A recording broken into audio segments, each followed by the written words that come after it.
Welcome back to the Bi-Conics Internet Wrestling Podcast.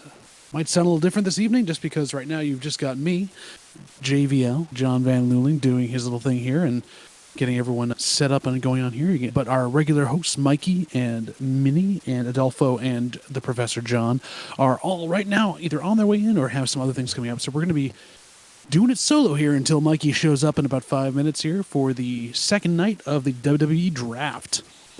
So yes, we are getting set up here for Raw on the 1st of May. We're going to be going through all of these wonderful things and setting up people who are going to be drafted over to either brand. We have our list, though, of the original bit there that came through on the show itself as well as others. To refresh your memory here, we had for Night 1, we had, I'm actually going to pull this up right here. So, Round 1, SmackDown got Roman Reigns, Solo Sikoa, and Paul Heyman, all the Bloodline, but not the Usos. Raw, their first pick was Cody Rhodes. Then we had Bianca, the Raw Women's Champion, moving to SmackDown, and Becky Lynch to Raw.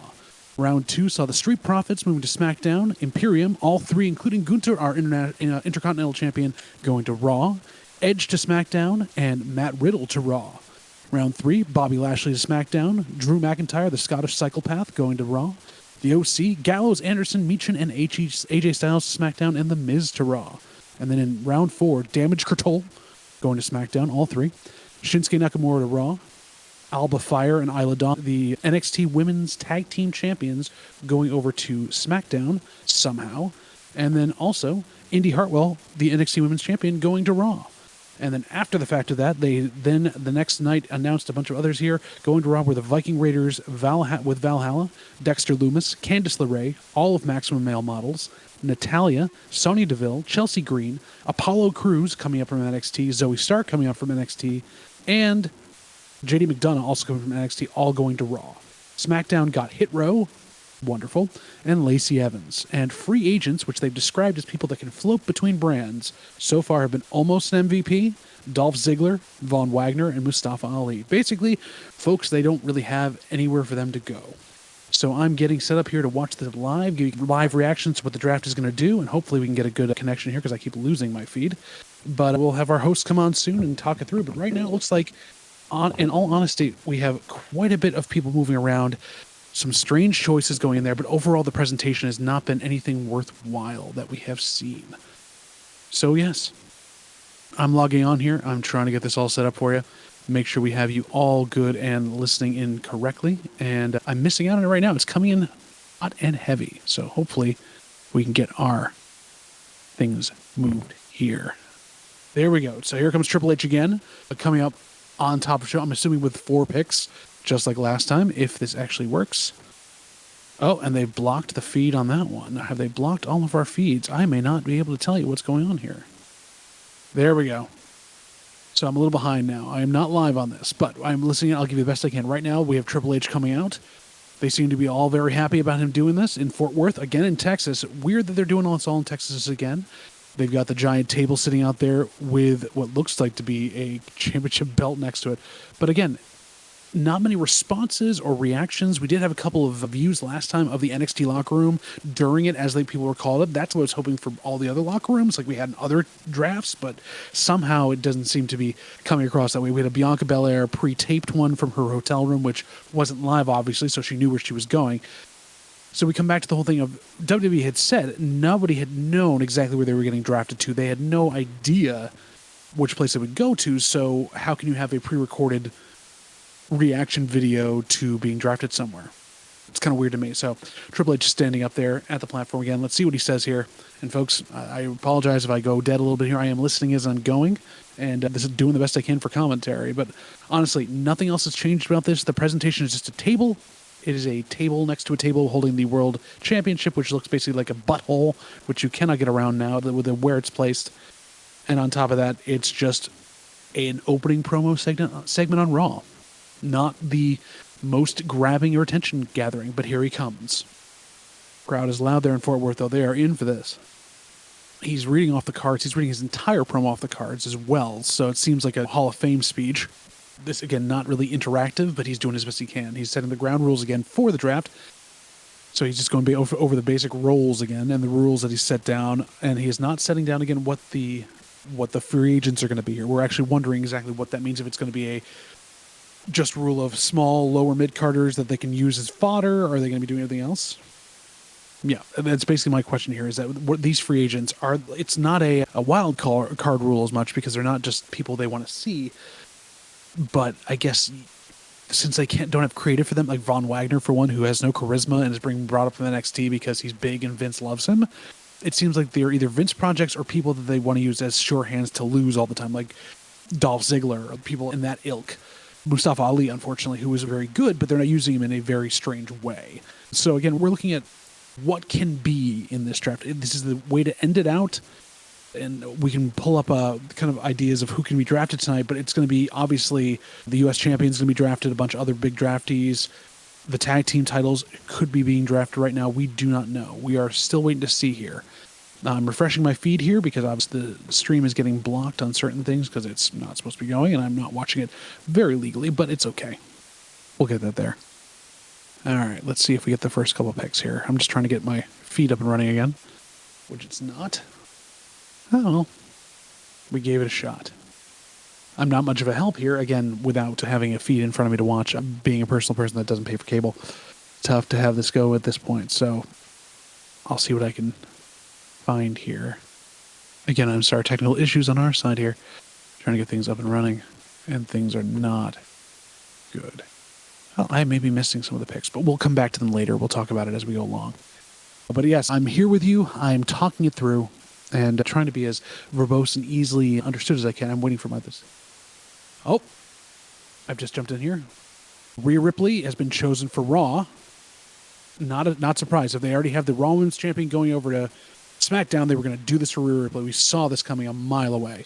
But then they're switching with the title. So how are they going to exchange the titles, or what's going to change? So she was obviously the first-round pick for Raw. Here's the second. And so they're picking the U.S. champion. So Austin Theory is now going to SmackDown. Again, Intercontinental title being on Raw.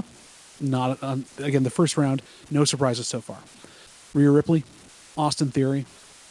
I'm wondering what the first pick was for SmackDown. I didn't catch that, so hopefully they'll reiterate that. I'll be able to see that in a second. But so here's the last pick in the first round. Oh, commentary by Triple H. Oh, Seth Rollins. So Seth Rollins is going to SmackDown, I'm assuming? No, he's going to Raw. He's going to Raw. That makes sense. Send Seth Rollins over to Raw. He was the one that wanted to run for this, go after this title, so obviously he's going to be the one that you want. Oh, this feud is terrible tonight. I at least caught that much. I don't know what's going on with it, but WWE must have caught on somehow. I'm switching my servers again, see what I can catch. But I am having trouble watching. I don't know if it could be their feed as well that's just having trouble there too. Do not know. We're picking up on Discord, who could say?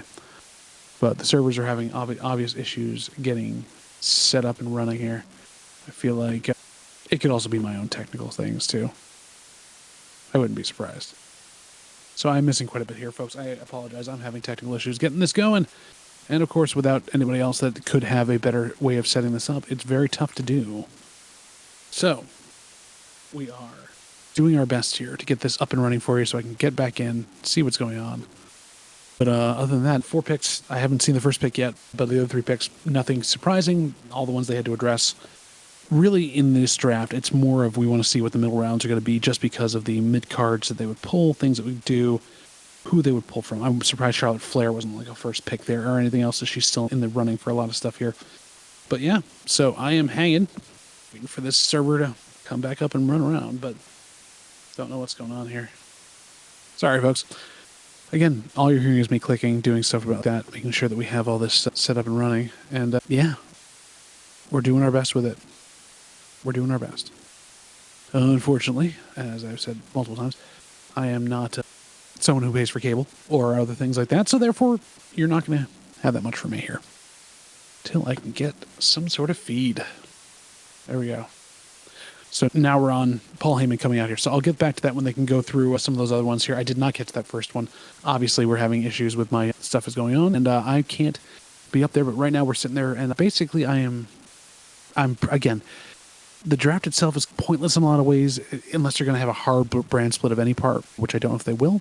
Basically, it's just a little tough to be able to get anything through on this and to understand how WWE is going to hold all this accountable and keep people on the same brands themselves with a free agent rule in between. So I'm not sure exactly. Not exactly sure. And I am having nothing but problem with this feed tonight, so I may not be able to be that good. I'll have to let Mikey know that, and this may not be a thing. We may just report on it afterwards. But we're trying. We're doing what best we can. Good. Yep. Interesting you bring Paul out on Raw after being drafted to SmackDown just to talk about that. Weird. Feed is having trouble. I know that WWE is going after a bunch of these right now. They've been taken down a couple times. So we're doing our best. But this is interesting.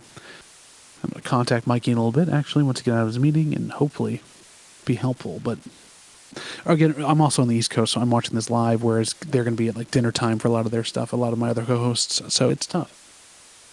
And I'm low. I know I'm low, and I'm talking low in podcast range, almost like NPR. I'm doing my best here with it, but these servers are just not responding. I don't know what's going on here. Sorry for the dead air, folks. I am still trying to fix this up here. So, again, my thoughts so far. Jaded WWE fan, sort of lapsed fan, basically. Sorry, going back to this. Paul Heyman's just talking about the title and all that and why we should be worried about it. And it's it's perfect. Like, they already went in, they're trying to downplay this entire thing anyways and make it seem like it's not. It seems like a consolation prize to begin with, and Paul's just going after that thing now. But in general, I'm a lapsed fan. I don't know if this will save it. There's too much Vince involvement in a lot of stuff. And yeah, it's tough. It's tough to be able to watch this and not think to myself that there could be so much more here. I do also apologize for if there's any cat noise in the background. For some reason, my cat feels like screaming at this point in the night, and we don't know why. I think she thinks she's alone. I'll keep trying this, folks. I'll keep trying to see if I can watch any of this, but I may not be the best person to give you anything on here. It'd be for a lot of reasons. Mostly that I have ad blockers on my computer, and they could be blocking a lot of stuff. But then again, I want to keep myself safe while doing illegal things. Oh, good Lord. We're just running into issues on these servers, and I understand why. Oh, there's Seth Rollins. So Seth Rollins interrupting Paul Heyman. Interesting. All right. So, again, we know that the first 4 picks were pretty much ones they had to address for either championships that were sitting around or anything else. I wonder if they did do the tag champions or not. I'm pretty sure they probably did to keep them away from the Usos, but they may also be left later later in the night. But they got Austin Theory, they got Rhea Ripley, and they got Seth freaking Rollins. So, Raw got 2 of those, and SmackDown got 1 or 2. I can't remember. So that's also interesting. They drafted Rhea outside of the Judgment Day, and they haven't done Judgment Day yet, so you'd assume they'd bring Judgment Day over to Raw. They weren't drafted last week. Why would they keep them on SmackDown? But so that's obviously the hope. The hope is that they'll push Rhea by herself. She has earned that at this point. She has definitely shown that she can carry that title and do other things with it. And I'm also really excited. They've shown a couple times, obviously, to make her look like she's getting beat up. She has one of the best DT sells in the business today. Like, she spikes herself hard. Like Zelina Vega on last Friday, giving her a DDT at the end of the thing there, she came in to beat her up, was interesting. And she, again, is the same move that they used in the Charlotte match to start where the energy of the match at WrestleMania started to pick up, is when she spiked herself that way. Very interesting that she's going there. Seth Rollins obviously going to be going for that separate title. And we have Austin Theory carrying the U.S. title into Raw to be basically what's going around. When it was carrying to SmackDown, because obviously they need some sort of title on SmackDown to be fought for, which means they're also valuing the U.S. title over the Intercontinental title at this point, which is interesting.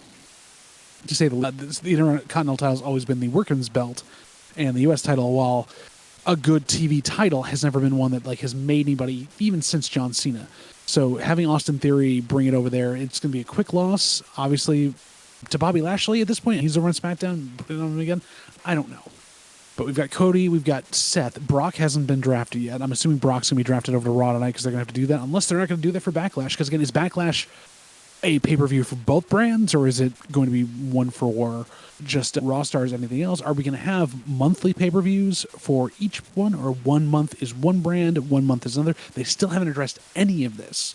and yet the draft is going on for a brand split. So again, we have so many questions that are not answered. We have so many issues with the fact that it's just not presented well. It's just a wrestling day with a couple of extra things thrown in. There isn't a special part of this, and I'm wondering why I'm wasting my time. And now Paul Heyman has gotten on his phone talking to Roman Reigns. That's how they bring Roman Reigns into these things without him having actually to work. Does Roman get royalties from this? All right. They are singing. Very nice. The crowd is singing, Seth's singing, and Paul Heyman's complaining he can't hear the tribal chief on the phone, which is awesome. Seth's dancing around in a see-through kind of like piratey shirt, which is an interesting choice. From what I gather, he and Becky have just been going like, wait, can we find the most outrageous thing we can ever find and wear that, and who can wear it better? And they're one-upping each other back and forth. So I guess a couple goals there. Uh-oh. There we go. There we go. Oh, no. Seth Rollins is pissing off the tribal chief. So I haven't said before, if you ever want to find me or listen to more of my voice things, right now I am putting together a website for my voice acting work, but I'm also available on the JV Lexicon on most social medias, and I do act, I do voice acting, I do a bunch of other stuff, so please find me, hire me, let me do stuff, and if Liquid Death, if you're out there again, I'm drinking you right now, I'm enjoying your product, really would love to have a little bit of your time to go to our audience and say, this is delicious stuff. Just tried the iced teas literally yesterday, loved them as well. All right, I'm not alone anymore. We're bringing in Mikey as someone's entering. At this point, Solo's coming down to the ring to save Paul's ass. Juicy.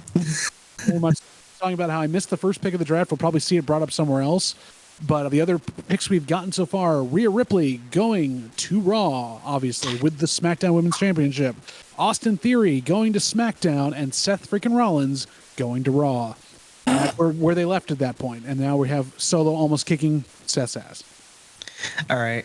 I am going to figure it out. I will look up my news reports to see what we missed. But hi, listening audience. I'm happy to be here. I was expecting to be here. They're not bored with me completely. That is an absolute lie. Don't ever say that. I will forbid you. There were a couple things of dead air where I was trying to fix my problems to get this feed running, which I'm finally going. I think I picked number 3 and it's working okay. But in general, it's the same setup. There's nothing new. The Triple H went over the rules, the same ones from last time, and there's been no difference in presentation so far. So we're going to have 3 hours again of blah, which is going to be interesting, but whatever. Mikey, your internet is so choppy now. And it should be fine now. Okay. I had a weird hiccup. I know. I miss me too. And apparently now the tag team champions Liv and Raquel are going against Bayley and Dakota Kai, not Io, on Raw. But didn't Damage Control go to SmackDown? I don't know anymore, man. I don't know. See, this is the thing. The brand split doesn't seem like it's going to be holding. Yeah, Damage Control's on SmackDown, but they're doing Raw. And so I'm thinking, when does this take effect? What is after the draft? Is Backlash part of this draft thing? I'm confused.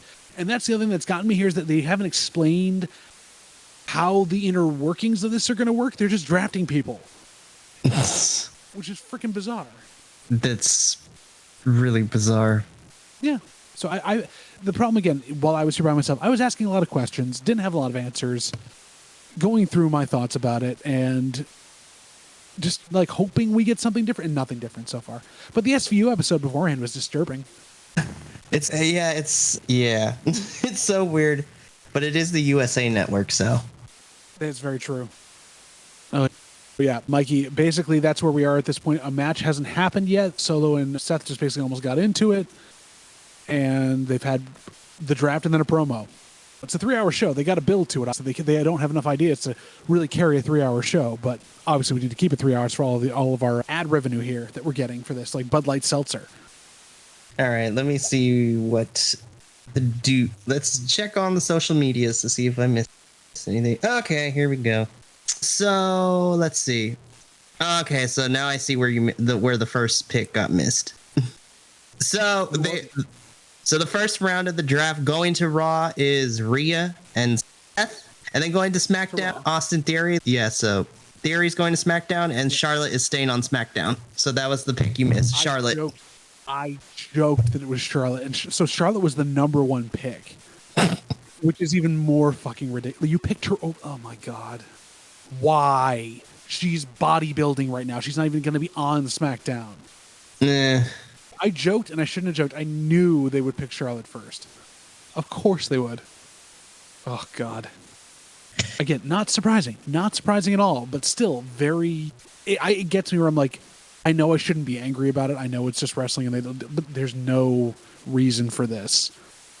Just do it. Do it like Pat Patterson's international tournament that he won the first Intercontinental title in that didn't happen. Just do it off camera somewhere. Yeah, there's no spectacle to it. There's no reason for it for people. There's no event. So why do you need to take up your time with it? That is very true. To get us to watch. We're watching. I don't usually, and we're watching. Yeah, but like I said, it makes it better that we're watching together than what I normally do and watch it by myself. Oh, that'll be me on Wednesday. Watching AEW all alone. Aren't you? No, that's next week. You're there live, huh?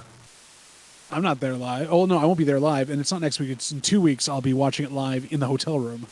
Oh, gotcha. Okay, that makes more sense. I thought you were going to be like in person. I was like, how dare you?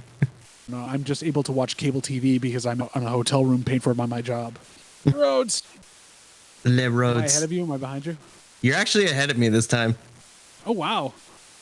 All right, I'm going to wait then and not tell you everything on there. Ooh, Adam Pearce. It doesn't matter because it doesn't matter. It doesn't matter at all. No. None of this matters. It doesn't. Oh, my God. So they're hyping up the show. They're doing it normally. Mikey, so how are you feeling about the draft so far, about the picks, especially the ones that happened after the show on SmackDown? They were very interesting. And in fact, let's go over those again for the listening audience because they didn't get that. I went through all of them. I ran down all the stuff. Oh, okay. If you know those ones, we can do it again, whatever you want to talk about on that one. No, okay. If you already ran through the night one, then I don't need to. But let me see. Really, I'm not necessarily surprised on the Saturday picks who ended up going where. I'm a little confused as to what constituted a free agent.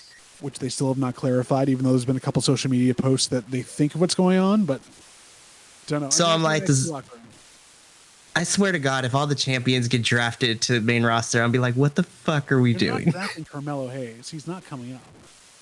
You know what? You never know, bro. Because main rosters, fuck NXT. They've done it before. And then they screw them over when they get up there. Exactly. Need I remind you about how Karrion Kross was current NXT champion when he lost in like 14 seconds to Jeff Hardy? Yes, I remember that. It was a sad day for me. Not so much that Karrion lost. It's just like, this is NXT. This is the beginning of the death of NXT. It's true. It's very true. At least the black and gold NXT. The match going on right now, though, all 4 graduates of NXT here. Which, by the way, I do want to talk about that for our next standard episode because so after the current 4 horse movement, a lot of people are like, who would you say are the next generation of 4 horsewomen for them? And I was like, I have my answer, but people might not be happy about it. No, we're not happy about it. I already know that I won't be happy about it. No matter what your answer is, I just will contrarianly not be happy about it. It's weird because these minus 1 of them, the other ones are just being thrown around all over the place. Actually, no, minus 2 of them. The other 2 are like being thrown all over the place. Yeah. So after Bayley, Charlotte, Becky, and Sasha, aka Mercedes Moné, we'll talk about her at some point, but I can't wait for this Thursday, but that's for different reasons. My next generation of the next class of NXT girls who are going to become the horsewoman, and people are going to be upset with me when I say this. And just because, in my opinion, the next big 4 is Bianca, Rhea, Raquel, and Liv Morgan, honestly, which is weird to say. Disagree. Totally disagree. 2 of them. Which is fine. Because Bianca and Rhea they prove themselves to be. But then you've got a couple of other ones you pick from. I don't feel like Raquel's at that point where she's going to be running the division or anything else. She's really not. She's not lived up to that. Liv could probably be in that conversation, but then I feel like also Io or Dakota, one of the 2 from Damage Control, probably Io herself because she's going for the title. Yeah, I feel like of the 2 right now, based on NXT and main roster so far, despite main roster being horrible with them, I think Io probably would be better. I just need once Raquel starts doing some single stuff and then starts running the division, then I'll be like, okay, I'm gonna change my mind a little bit. You mean when Raquel actually is given a character? Yeah, she's a smiley woman that's big and has a big back. Like that sets her apart. Other than she's larger, And like she has Listen, into like the whole outside thing, of my so- personal feelings and how I viewed the whole vaccination situation with her and what her thoughts on it, which was, but I was just like, I can overlook it because you're like one of the, outside of Zelina Vega, you're the only other Mexicana in this women's roster, man. And I appreciate that there's a feeling, especially for like someone close to you, like the way you grew up with that. But that's not forgivable for what she said about vaccination stuff and everything else. I'm sorry. I know. Your race and your background does not change the reason that you're making idiotic choices. I know. Dating Braun Strowman, but oh, that's right. I forgot about that. yeah. No, what I would love for Raquel is if she really wants to get into something good, is that either gets in a rivalry with or starts a tag team like Brothers of Destruction with Rhea, where they just wreck people. Get a heel Raquel going with her, or make them both faces that they're just like really that good. That can be her place to be that. But right now she's just floundering and doesn't have much to do. She has the titles with Liv, but that was a thrown together team. I don't know. And the match so far has been okay. That was a fun spot there with Bayley reaching her foot out for Kai to tag her, and the referee calling it off. It wasn't a real tag, and then Bayley just like raking the eyes and do all the stuff behind the referee's back. Interesting stuff there. Again, some stuff that I'll probably see on Botchamania at some point, but I get you on that, Mikey. I just don't think that, and these are my opinions too. Like you could be very right that they're the new four horsewomen. But I'm just looking at currently. I'm not saying that my opinions are like the end all be all, but in my opinion, just based on what I see, I feel like we both can agree that Bianca and Rhea definitely are part of that conversation, because outside of them being current champions, I feel like the last year or two, they've, despite some shitty booking and some creative, they have pretty much dominated a lot of the roster. Since they came up, even with the weird booking they had early on in their career, they dominated enough that they were standing out. They were in a tier with Asuka for a while because Asuka was in that like in between with the four horsewomen and stuff. That she was also NXT coming up, but obviously that's been like squandered and squandered more. And now, do we know if she actually asked for her release? Is that? I don't know. It makes me upset. Asuka and I put Shinsuke in the same boat. Asuka and Shinsuke deserve better. Oh, they do, and I feel like Asuka just needs to leave. There's nothing for her in WWE. They have done nothing to help her out. But she's also about done with her career anyways. She's really about done. So, I don't know. I would love for her to go on a run, like tear through the WWE and like really be what she's supposed to be. But I just want, if she is going to retire or quit, I just want one more run and then I'll be like, I'm okay with that. But you know what? I want whatever makes Asuka happy at this point. That's all I care about. That also may mean going home and being closer to her family. Who knows? And I'm okay with that because that's what Kyrie did. It's true. It's very true. And then Kyrie got to wrestle a bunch of people she never thought she would get to wrestle, and now she's in a cool women's only promotion again that's getting some push from Bushi Road. Nothing wrong with that. Yeah, they deserve better. Speaking of women deserving better, this is just a personal thing. But I'm excited to watch Impact on Thursday because at tapings we get the debut of Miss Trinity Fatu, aka Naomi, formerly known as Naomi. Wasn't CM Punk was in the back? Listen, this is a hot. Was there in a green wig? Yeah. Mercedes was also in the audience too, which was interesting. Yeah, she was hiding. Hiding. It's really sad that they can't go support Friends because it's depressing. A little bit. It's really depressing, but I'm excited. And again, this is what I brought up on Friday, but I'm going to hammer it home while we're watching this match.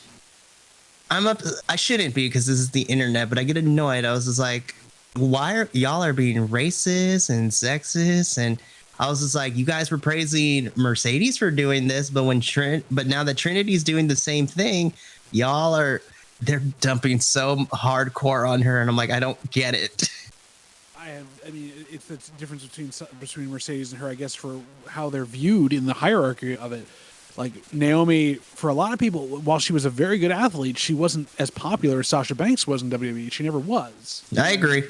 And she wasn't, in a lot of people's minds, as good a wrestler, but also just people are just not weighing both the same and not giving each of them a chance there. Like, if Trinity had showed up in NJPW or in Stardom, that might have been a different reaction than going to Impact, because Impact is also the redheaded stepchild for all of its good things in the women's division. It's still considered the redheaded stepchild of wrestling. So I don't know if her making that choice, like if Mercedes had gone there, again, she might have gotten some flack too for going there instead of AEW or anything else. Like, it's a stigma, which is not earned, but it's what it is. And I understand, like, people shit on Impact a lot of the time too, and I'm like, I can see that because the Bischoff Hogan era of booking was What booking?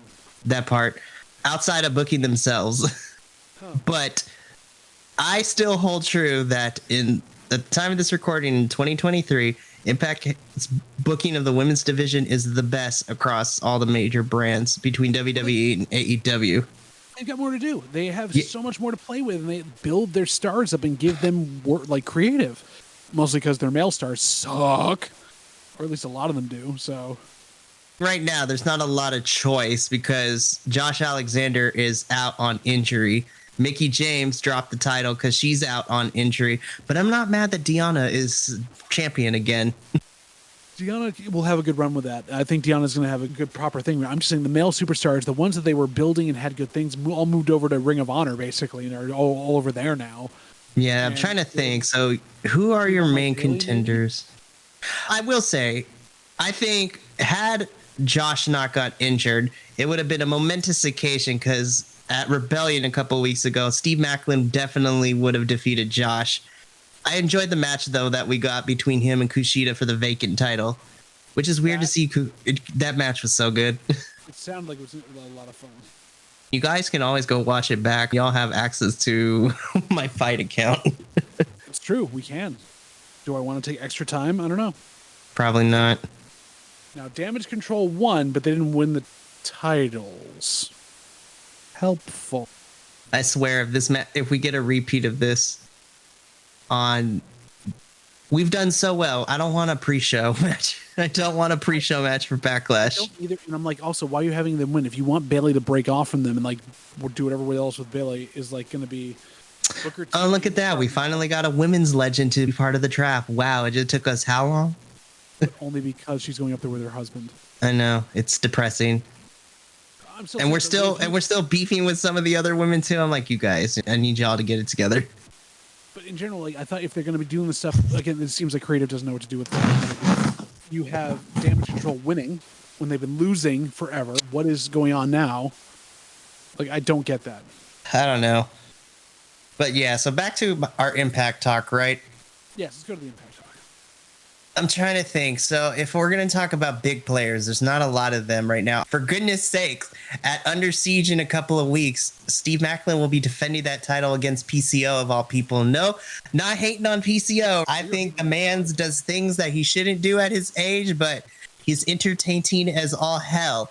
But like, I know that Steve is going to beat him, and the narrative right now is Steve Maclin is basically, Steve Maclin, I think, is doing what the Forgotten Sons was supposed to be in WWE. Very all pro-American, like, I can beat any Canadian because he hates Scott D'Amore right now.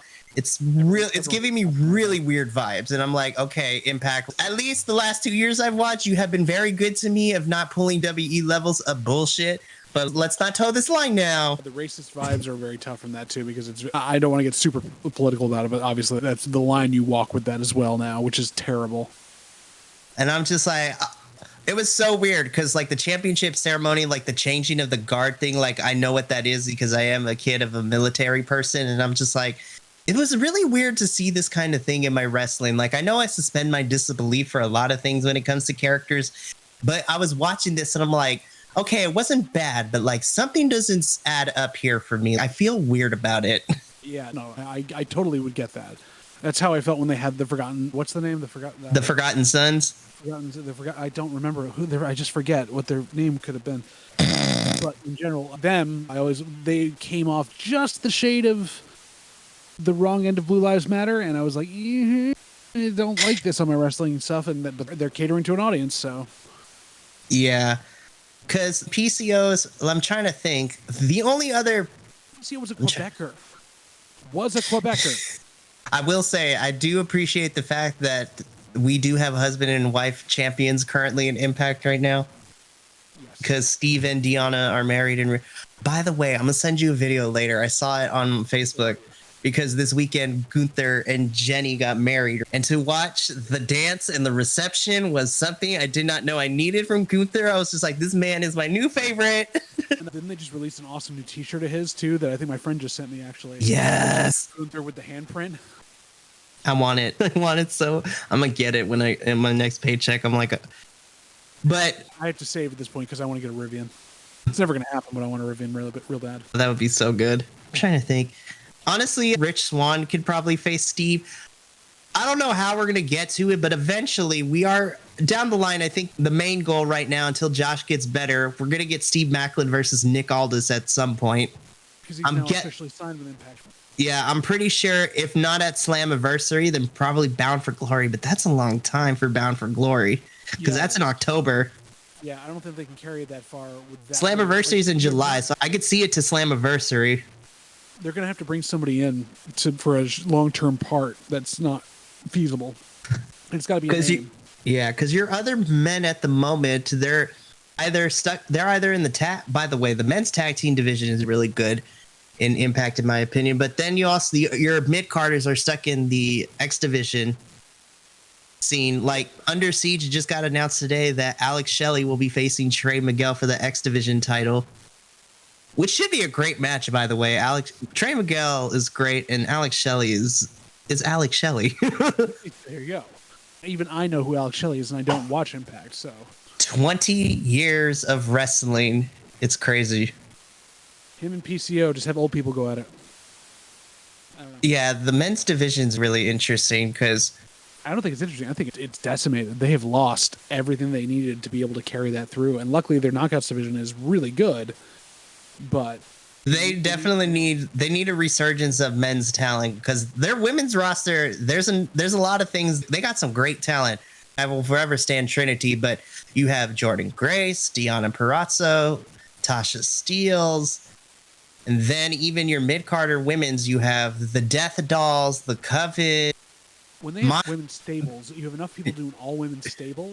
Masha Slamovich is fucking crazy. I love her. And then they signed Jody Threat from Canada. I love me some Jody Threat. Isn't Masha like coming up soon? Don't they think that she's going to go to AEW soon? No, I haven't heard reports of her going to AEW, but right now Masha definitely is in Impact a lot. And she's there. And she's currently the GCW Hardcore Champion too. That's right. I forgot about that one. Because she beat Nick Gage for the title, and it's crazy. I could see Impact has Jonathan Gresham and Speedball Mike Bailey too, so y'all can do something with that for now. Maybe. All right, here's the next picks. All right, here we go. Aha. Oh, I should be taking notes, huh? Yeah. Damn, it took them this long to get those guys over there. Second round too. That's surprising. I thought instead of Charlotte, they should have been one of the first picks. How rude. How rude. But if they're on Raw, where are the Usos going? The whole bloodline's on SmackDown. Interesting. I thought they would have put the Usos on Raw. Yeah. Interesting. Yeah, of course they do. Of course. The Judgment Day. Which they put Rhea on there. If they're going to keep them together, they need to put them on Raw. That makes sense. I like Rhea's tweet. Is if my boys don't get drafted to where I'm going, everybody's effed. I wanted everybody to be effed. I'd love to see that reaction. That would have been fun and drama-inducing for the draft. Huh. I keep forgetting that Ray's officially part, not a separate. He's part of LWO. He's the leader. The highest-selling merch in the last couple of weeks right there. Again, nothing surprising other than the fact of keeping the Usos on SmackDown, which is interesting. And the Judgment Day, we knew was going to happen. Wherever Rhea went, they were going. But are they setting up then the Usos and the LWO to be the next big thing? Very interesting. All right, I'm catching up on my notes real quick. You do that. So far, nothing. As I said, nothing surprising, nothing out of left field. Not that we expect as much of anything from that, respectively. The WWE is not going to do much that they don't know right now. But I am happy the draft is happening now because, again, we talked about last time, when it was happening closer to Survivor Series, it made no sense going into that part of it. You definitely do the draft after WrestleMania when you actually can have a good hard reset for the season. Now, these two look, we're getting a repeat of Friday. How else are you going to fill 3 hours? That is very true. Yeah, it's like we just saw this. So I know, and I can say that because we were here when we watched SmackDown. Alpha Academy Alpha though. Academy this time. So on WWE's social medias, I was laughing so hard because I guess they did a small little miniature tour around Europe, and they were in France. And there's a video of Alpha Academy. I forgot who they were wrestling, but they used French baguettes as weapons. It was hilarious. Very nice. Gotta love it.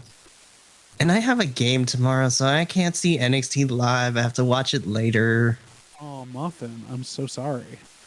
Listen, I will unapologetically be the person who watches NXT for this fucking brand. You unapologetically watch Impact for this brand. I like Impact and I like NXT to a certain extent. I will not appreciate, and it's nobody in this fatal five-way of a group that we have, and I don't care. The haters can say whatever they want. I know it's shit, but I like it anyways. You can see, the more you call it out, the more it's like we're gonna think, why are you protesting? Because no one's calling you out on it or have told you that you're an idiot for watching it. So I'm gonna tell you.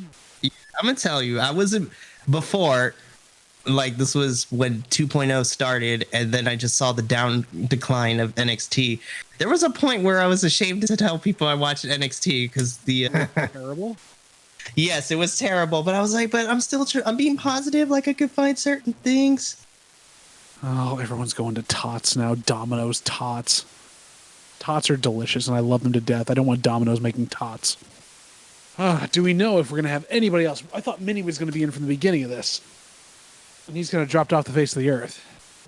I just don't feel like the other ones take it as seriously as we do. Adolfo putting his kid to bed. Jon having his kid have another class. And I say that I almost got in trouble for doing this tonight anyways, because although I had let Kier know about it, I didn't put it on the calendar, so they had made tonight the only night they could sew with Morgan downstairs, so they closed their sewing room over here to try to not get us as much noise. But they're like, had I known, I would have been able to plan better. I'm just upset about that, and they had every right to be upset at me for that. I know, to be honest, the draft was, even though we planned it ahead like a week and a half or so, it was last minute outside of our normal schedule. I still say we should have done just not watch the draft, but just done the draft from on 2K23 when we had time. Yeah, that would have been hilarious. Just a little bit. It's not your dad's hair loss treatment. Did you know that movie? And may need Bosley in a little bit. I'm losing mine. I just have long hair to cover it up, but I'm getting the widow's peak going back. Yeah. Totally good stuff for our podcast listeners to be listening to on this, us live reacting, but there's only so much we can talk about, like how much we just haven't enjoyed this. In general, and just, I'm whelmed by this whole process. Like, I'm not over, I'm not under. I am just whelmed. And it would make much more sense if there was stakes to this, but there's not. Also, there's no trades. Like you get the trades in the NFL draft where like people will give away their pick for this to get this specific person. Or they trade someone that's already on the roster over there. Like, it's a normal episode of Raw with an extra little segment in it. Plus, it'd be even better. Like, you do one of these drafts, you draft a UFC person now because they're under Endeavor. How weird would that be? Like, they don't announce, all of a sudden, I'm drafting this person.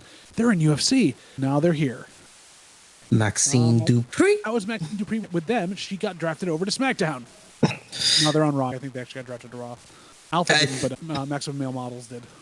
Yeah, you know what? Hold up. I still have all that info. Let me look it up real quick. Well, I was thinking this with Maximum Male Models. Is Rick Martel dead? I don't know. Because if he's not, why don't you have a legend like him come in for that? That'd be great. Yeah, Maximum Male Models are on Raw. They got drafted on Saturday. But Alpha Academy hasn't been drafted yet. No, not yet. They probably will. They have to tonight. They don't have to. That's very true. They could end up being the second half, maybe, I don't know, tomorrow on the social medias or whatever. Here's the other thing you pull on this one, if they were smart about it. If you're going to split up Otis and Gable, draft Otis to Raw, but not Gable to be with the models. Yeah. So on I would watch over and over again right here. Honestly, I would too. Ricochet's great. Chad Gable is Chad Gable. Enough said. Otis and Braun going at each other is actually kind of funny as well. I really like these tag teams. Like Ricochet and Braun have grown on me. That sell. Yes. That sell was awesome. But of course, they've got Braun in the match. He's got to do that to Braun. Give me the big boys. It's the bowling ball versus the meat monster. Yes. Did Otis even duck there? Like, he can't pull his neck down. He is Why so did he go to the tiny. side rope? Oh, that's right, because he can't move fast. Otherwise, he would go. Ooh. And they'll never. Wow. Okay. Oh that my takes a lot. goodness. Braun Strowman just picked up and slammed Otis. I saw Otis. We also need to make that distinct. Do we call him Otis or do we call him Otis? Let him go back to Otis Dozovich. Ooh. That was a quick one. I was like, give me 5 more minutes. Yeah, We have 3 whole hours. Because we need a squash match. Oh, God. Let Otis be Otis. Oh, God, he's back. That means more NXT picks. Yeah. Now the question is, am I going to be excited or am I going to throw my phone across the room? You would think you would save Adam for last. Of course not, no. He's already been in 2 parts of the storyline tonight. That is very true. Oh. I don't know, man. This feels like with my other job trying to get me to come back to work, where like they're just doing this without thinking through the logistics of how it's going to work. And Right. they're going to have to pick up the pieces as they go along. But the problem, this is a multi-billion-dollar company that just got sold, and you're trying to make a product that people can follow. What is your plan? Seriously, what is the plan? I have no idea. And I feel like they're going to get away with this because we'll keep supporting them, even without a plan, because Vince McMahon doesn't allow a plan to happen. Don't know, man. And like I said, once it's not a matter of if, it's a matter of when, because we all agreed that we're going. Now, this is bad to say this on air because it's only just the 2 of us at the moment, but we all want to see this thing go buck wild, right? Yeah. Yeah. And here's the thing. So I get it because it's easy. I'm gonna yell at Minnie, but I think he had to cover for someone today. Maybe I don't know if that's today or tomorrow, one of the 2. But anyways, I know it's a lot harder for some of you guys, especially with those of you as family. So it's easy for me to say, you guys are doing it, but that's because I got nothing else going on. Hi, I'm here. I know, but I feel like you're my ride or die. You have been my ride or die. Exactly. Because the origin of this project was just me and you. Yeah. And I ran into scheduling. It was my own scheduling problems that didn't allow it to happen. I don't know, man. I remember for the month after that, it took me a while to finally just be like, yo, you have to understand. When I say I'm not mad at you, I'm not mad at you. Like, you're making me feel bad because I don't want you to think I'm mad at you. I know, man. It's okay. I'm mad at myself. That's what it was. But in general, it is tough for people to get involved with it. It's the same scheduling bug when you do things last minute with anything else, and you try to build your life around what you can. But in general, these things will happen. Is if you're covering this kind of stuff, you kind of. Even looking today, what was it? What Culture News today brought up the fact that it's a bank holiday in England, so only one of them was in the office working on something because they're trying to give each other holidays off. But in the news world now, you're not allowed to have holidays. I still have to talk to the rest of the guys about this, and I know this is a long ways away, but I'm officially done with the school year by June 7th. Yeah. Which means I have nothing. Which means I have nothing else to do between the end of June and pretty much until towards the end of August. So I'm looking because I love when the promotions we watch announce ahead of time when pay-per-views are going to be. So it's like, let me look at the schedule real quick. So depending on everyone's schedule, I'm thinking as another bonus, what's it called? Another bonus stream. We got to think about that too, because remember, I'll bring this up as the one with the family in the room. Summer is also the only time we get with our kids a lot of the time that are around in that respect, so it's tough to balance that. But because it's pre-announced, we can always look at it and see what happens. So I'm thinking, and again, it could just be audio recording as we watch, but I'm thinking on Sunday, June 25th, I think that whoever's available, we can do Forbidden Door 2. I will probably be in the air. So I don't know if I'll be. I want to, trust me, but I'll probably be in the air depending on my flight getting back from Chicago. And again, if not, then we have All In and All Out as well. One of the two. I would love to do All In. By God. Well, yeah, Hey there. Say there, Alfonso. Whoa. Hi, bud. I've been by myself for a while tonight, okay? I'm sorry. My son was being very difficult to put down. It's always when you want them to go down. I was feeling like I had to. Wow, Bad Bunny with the fucking kendo stick. Okay. Yeah. Damn. The street fight on Saturday is going to be so much fun. Now, this actually brings up a good fact. So according to the reports I was looking at today, as of right now, Damien versus Bad Bunny is main eventing Backlash. I'm not surprising for where they are. I was about to say that makes sense for the location. I still love that they bleeped out the cursing he did in Spanish. It's so great. Yeah. Mikey, do you want to go over the draft picks we've seen so far? So Adolfo, Okay. Nothing surprising on this one either. It's called a San Juan street fight. That makes me laugh. Throw it. pina coladas at each other, and someone has to roll up with a fucking yellow cart, and that needs to get fucking broken. See, I give Adolfo the expertise in this because this man, outside of him being Puerto Rican, he grew up on the island too. So there you go. I love how Shawn Michaels is in a suit and he's wearing his sneakers. I was about to say, and he's wearing a cowboy hat and sneakers. The cowboy hats cover the bald spot. All right, let's see how mad I'm going to throw this notebook. They better not call any more champions because then we're fucked. I don't know what they're going to do here, but I know that. So Adolfo, the giveaway here is that last time they had Shawn Michaels out here to do stuff, they announced 2 NXT call-ups. So yes. Obviously, that's the thought. They're going to do it to him again. Yes. Yep. But yeah, we'll see how this goes. If they got basically all the women's titles off that brand, I don't think they're pulling Carmelo, probably. I don't think they're pulling him. Do you think they'll pull Wes? Maybe. All right, let's see. Oh, Jesus Christ. It's Brock. Nobody cares. Well, you're in the building, so they're calling out each other. Wait, has Lesnar got drafted yet? No. Sir, what have we told you about this Undertaker jacket? He's going to be wearing the gloves soon and the boots. Cowboy Undertaker. Anyways, I don't really care about this segment, so I'm going to talk over it for a little bit. So, Adolfo, here's what we got so far in night 2 of the draft. Okay. Round 1, staying on SmackDown is Charlotte. Okay. First pick.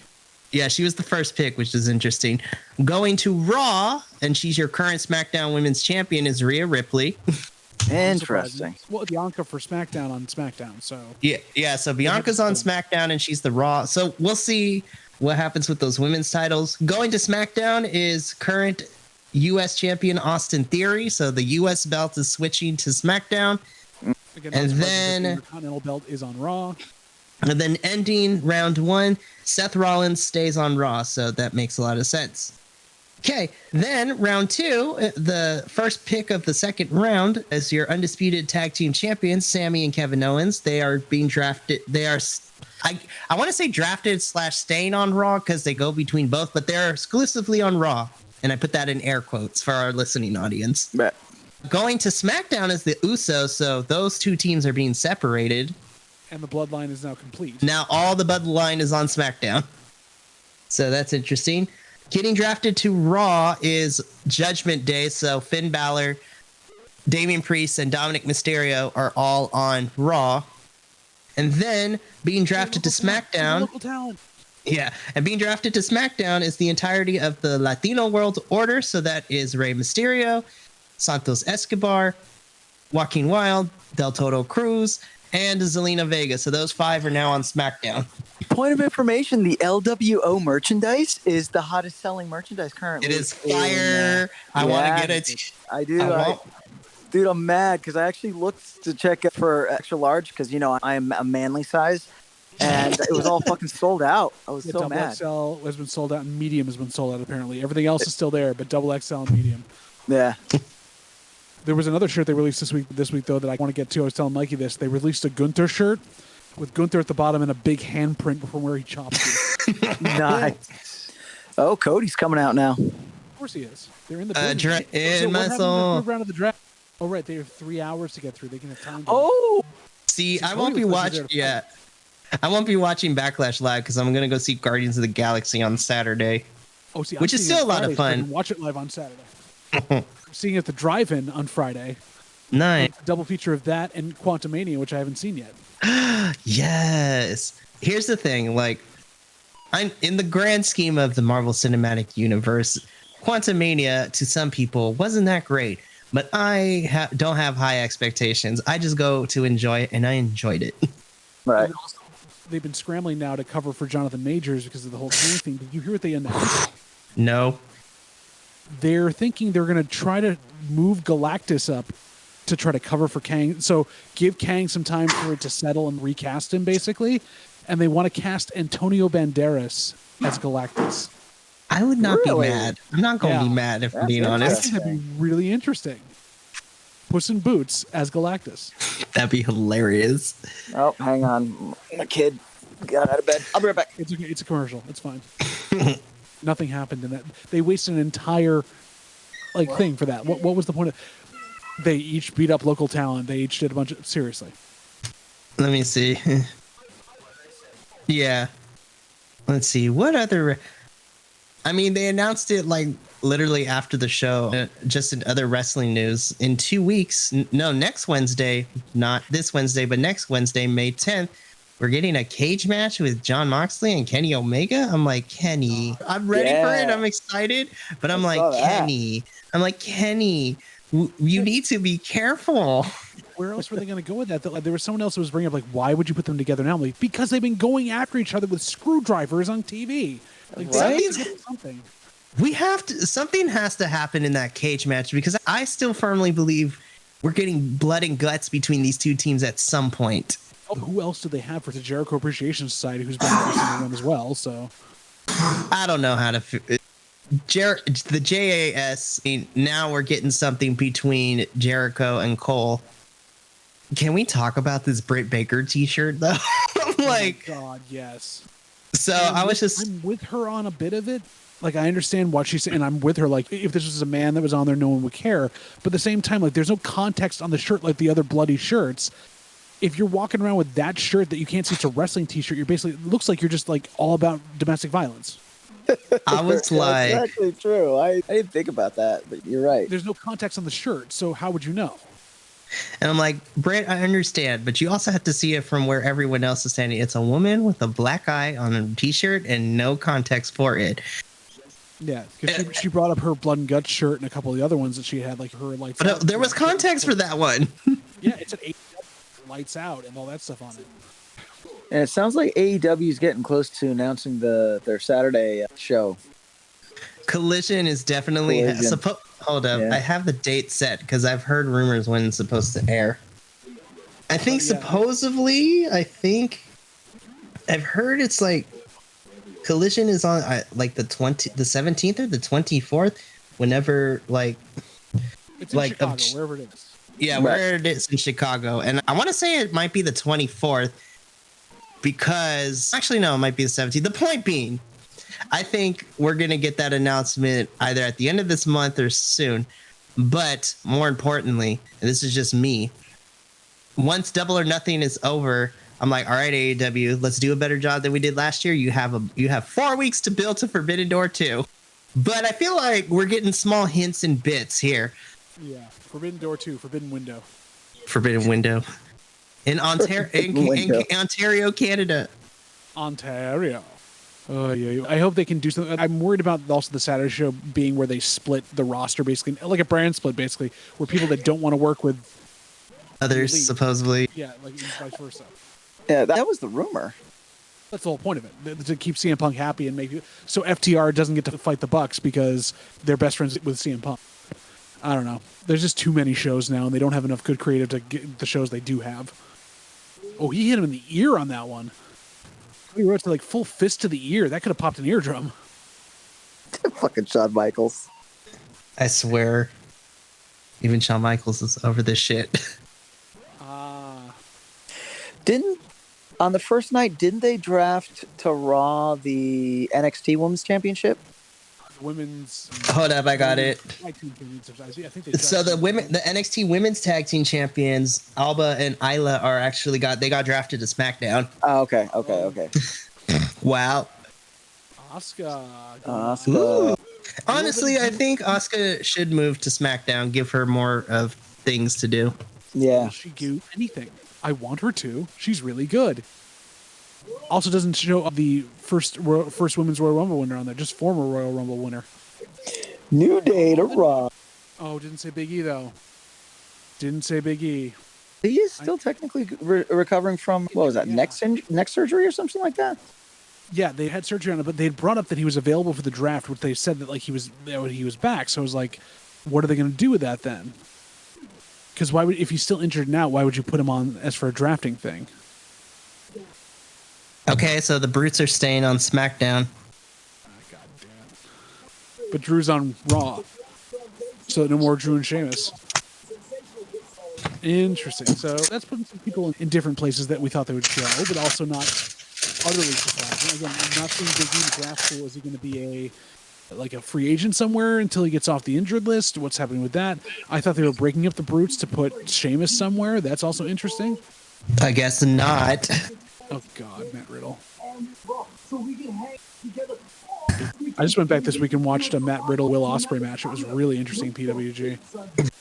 Short-haired Matt Riddle. Oh, Kevin does not like Matt Riddle. See? Okay, so hear me out, right? Yeah. I don't want KO to turn on Riddle, but I do want him to get annoyed with his shit. I want to. He already is annoyed with his shit. More so than he is now. So hear me out. So what I'm thinking is maybe, just maybe, if a Mr. Randy Orton is ready to go by SummerSlam, I would love to see these two feud for the titles at SummerSlam. That's just me, though. Yeah, but he's another one that's had like neck surgery or something like that. He's been out for quite a while for some problems. Or not neck, but like spine issues or something. I don't know. Again, and this is just my own personal take on it, right? When you get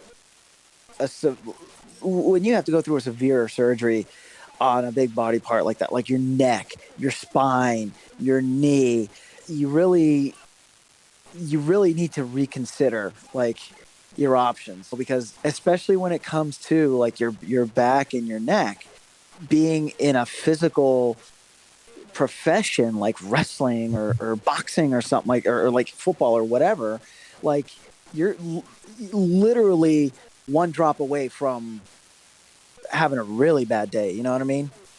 True. It's also the mentality in this business that has always been. It's that carny style of you really can't take a day off. You can't deal with anything else. You can't show that. So you work your way back to it if that's your life, and you just put yourself out there and have a shortened life because you work this job. It's not a good thing, but that's where it sits. Yep. So, like, how do you balance that with, because for Randy Orton especially, like Big E unfortunately had not gotten as far as he probably could have, and he was still in his prime. Randy's at the end of his career. Like, he's already made a thing of it. I can see not wanting to rush back, do anything else like that. You've done everything. You were literally just like there to fill a spot and be a kind of a elder statesman. And so Big E, it sucks because he gave his life over to this. Like, he can't do his powerlifting now that he did also. Like, his whole life has changed, and he's still positive about it, and he's still a great person to be on the mic and stuff, but that's what he wanted to do. That's what he gave his life for, and he's now unable to do it. So, of course, if he got the chance, he'd come back. Like all these people that had spinal stenosis, like Edge and Paige and all them that are back now, that like you take the wrong neck bump and you'll be knocked out again. I forgot that this match was happening at Backlash. I'm going to be completely honest. It's because we thought it happened 3 times already. Also, as a side note, I want Matt Riddle to go back to like his booty shorts kind of short ring gear, not what he's wearing, not this, not the standard trunk. I don't like it. I'm sorry, that's just me. Naked because he has no knee pads, no boots, no elbow pads, no anything. He's literally that's just what out there in his underwear. Yeah, you're bad. I did love when we were there. I was at Backlash, at Elimination Chamber and stuff like that. The people that are either contrarian or like very much just like all about the Usos, like pointing the one finger up whenever everyone else was cheering for the baby faces, or saying F you to the baby face ones. Like, they hated Kevin Owens, they booed him, they booed a bunch. Really? Oh shit! Really? Really? Yo! Eddie Guerrero'd it. That's funny as shit. I love it. Come on. How many times listen, I'm not gonna lie, I never get tired of it. Ricochet's is still my favorite. When he hit the chair and then threw it to Cedric Alexander and the way he fainted onto the floor. He did the falling flat back. It wasn't even like taking a regular bump. He just fell over. Yeah. Dude, when Kevin Owens went down, I was like, what the fuck? Was there a sniper? Nope. Did I see. Okay. Love it. You go for the Eddie Guerrero spot. It's so good. And then I love like going back and watching when he tried to do it with the belt and and then Ray threw it back to him so he had to lay on top of the belt and the ref's like checking him for it. Yeah. That was good. That was good. So far, draft, meh. 3 hours of this, yay. Honestly, it actually had more action. I'm not gonna lie, despite the wonky finishes and some of the injuries, Spring Breaking was actually pretty decent last week. Wasn't terrible. Was not I watched it live. Wasn't terrible at all. Wasn't great. Having tickets is amazing. So we switched to the bar. No, I just also see. I didn't catch that it was Saul Ruka getting beat up out there in the outside that glass door. I had no idea who was getting beat up. It was just because the video was so weird and like shaky and stuff. You are way ahead of us there, Adolfo. I know. We just got to that Kane Bueller's thing. We just heard the thing in the background. Oh, That's hysterical because we're watching it illegally. yeah. I'm all bougie. Okay. Bougie watching it on Hulu. Okay. You can afford that. Technically, I would be watching this on my television because, I actually have cable, but I can't really. It's hard to try to record when you're sitting on the couch. Yeah. If had my son not also be using the Hulu account, I would have been like, just here's my Hulu account. Let's just watch it on my account. You know what I mean? Yeah. Oh, of course. I'm just not cool enough to have those accounts. I haven't paid for any of that stuff. I know 18,000 other streaming things that my daughter watches and my partner and I watch, but we just don't have Hulu and stuff like that. Yeah. It's really sad because, like, my students are like, Mr. Leguillo, did you watch this new show? I'm like, no, because I'm like teaching and I don't have. People don't understand. Like, my friends understand and they give me a little shit for it, but I'm dead serious when I said, I'm like, you guys, like from September until June, what is the social life? I barely have time for any of that. Welcome to being a parent. I don't think my partner and I have caught up on half the things we would watch together at all because if we get a night together to watch something, it's rare. And it would have been tonight if I wasn't doing this. Yep. Yeah, I kind of looked out because Alice is watching movies with our family friend on Netflix. Oh, yeah, we can edit that out. Yes, we will. Yeah, totally. We'll fix it in post. Just like the first 20 minutes of this podcast. No, we're definitely keeping that in. Yeah, the long silences while I was trying to fix the feed because I couldn't watch it. Listen, if I was able to get an hour by myself on Super Bowl Sunday with my family yelling and screaming their heads off in the background. Why didn't you invite them on? They were watching the game. And how do I put this? My mom is slowly coming around, but she only really watches if Roman's on screen, but that's not because of storylines and talent. It's because he's hot. Because he's big hunky man. He's hunky. That is okay. That is okay. Because as one of the resident bisexuals here, like I can see that. Bisexuals? I call it a bisexual, like a bicycle, because I can ride both ways. Oh dear Lord. Your chain reverses. Listen, I'm finally it took a damn while, but I'm comfortable in saying all this now. Good. I'm glad you're comfortable saying it. You should be comfortable saying it. Oh, good. More super kicks. I did love the Bucks posting that thing about they wanted to fight the Usos just to see who set the world record for super kicks. Because that's all it would be. It'd just be super kick after super kick. There's another one. Also, the Usos' red sneakers are starting more and more to look like those weird boots that Seth Rollins wore the other time. I want one of those so bad, just because I think it'd be hilarious. What? So explain that to me. Why it'd be hilarious? I'm old. I get them. They look like Mario boots. But that's pretty much really it. I thought there was something else behind it. I was about to say, when did fucking sneakers become ring gear? Since they got to deal with Nike to provide Jordans for everybody. Yeah. See, if it were me, and I think the only two wrestlers I have seen them, I was just like, Nikes are overrated, and I don't think they're really good in terms of grip wise, and if you're not even wrestling, but just athletic wise. If I was looking for a shoe to protect my ankle, and this is just me because I'm a sneakerhead, right? Cora Jade and Roxanne, they wear some sort of iterations of Vans. I've seen Cora do Converse. I'm like, girl, Converse, you do not want to wrestle in Converse. They're cool, but the high tops are very thin and you are always having to adjust. But Vans, I've seen wrestlers wrestle in Vans skater shoes, and those things are durable, and the grip is great. But yeah, I think there's like a deal with Jordans and stuff like that. But also, I know wrestling boots are freaking expensive if you want to get leather ones or anything else. And since all the wrestlers have to pay for their own gear, Yep.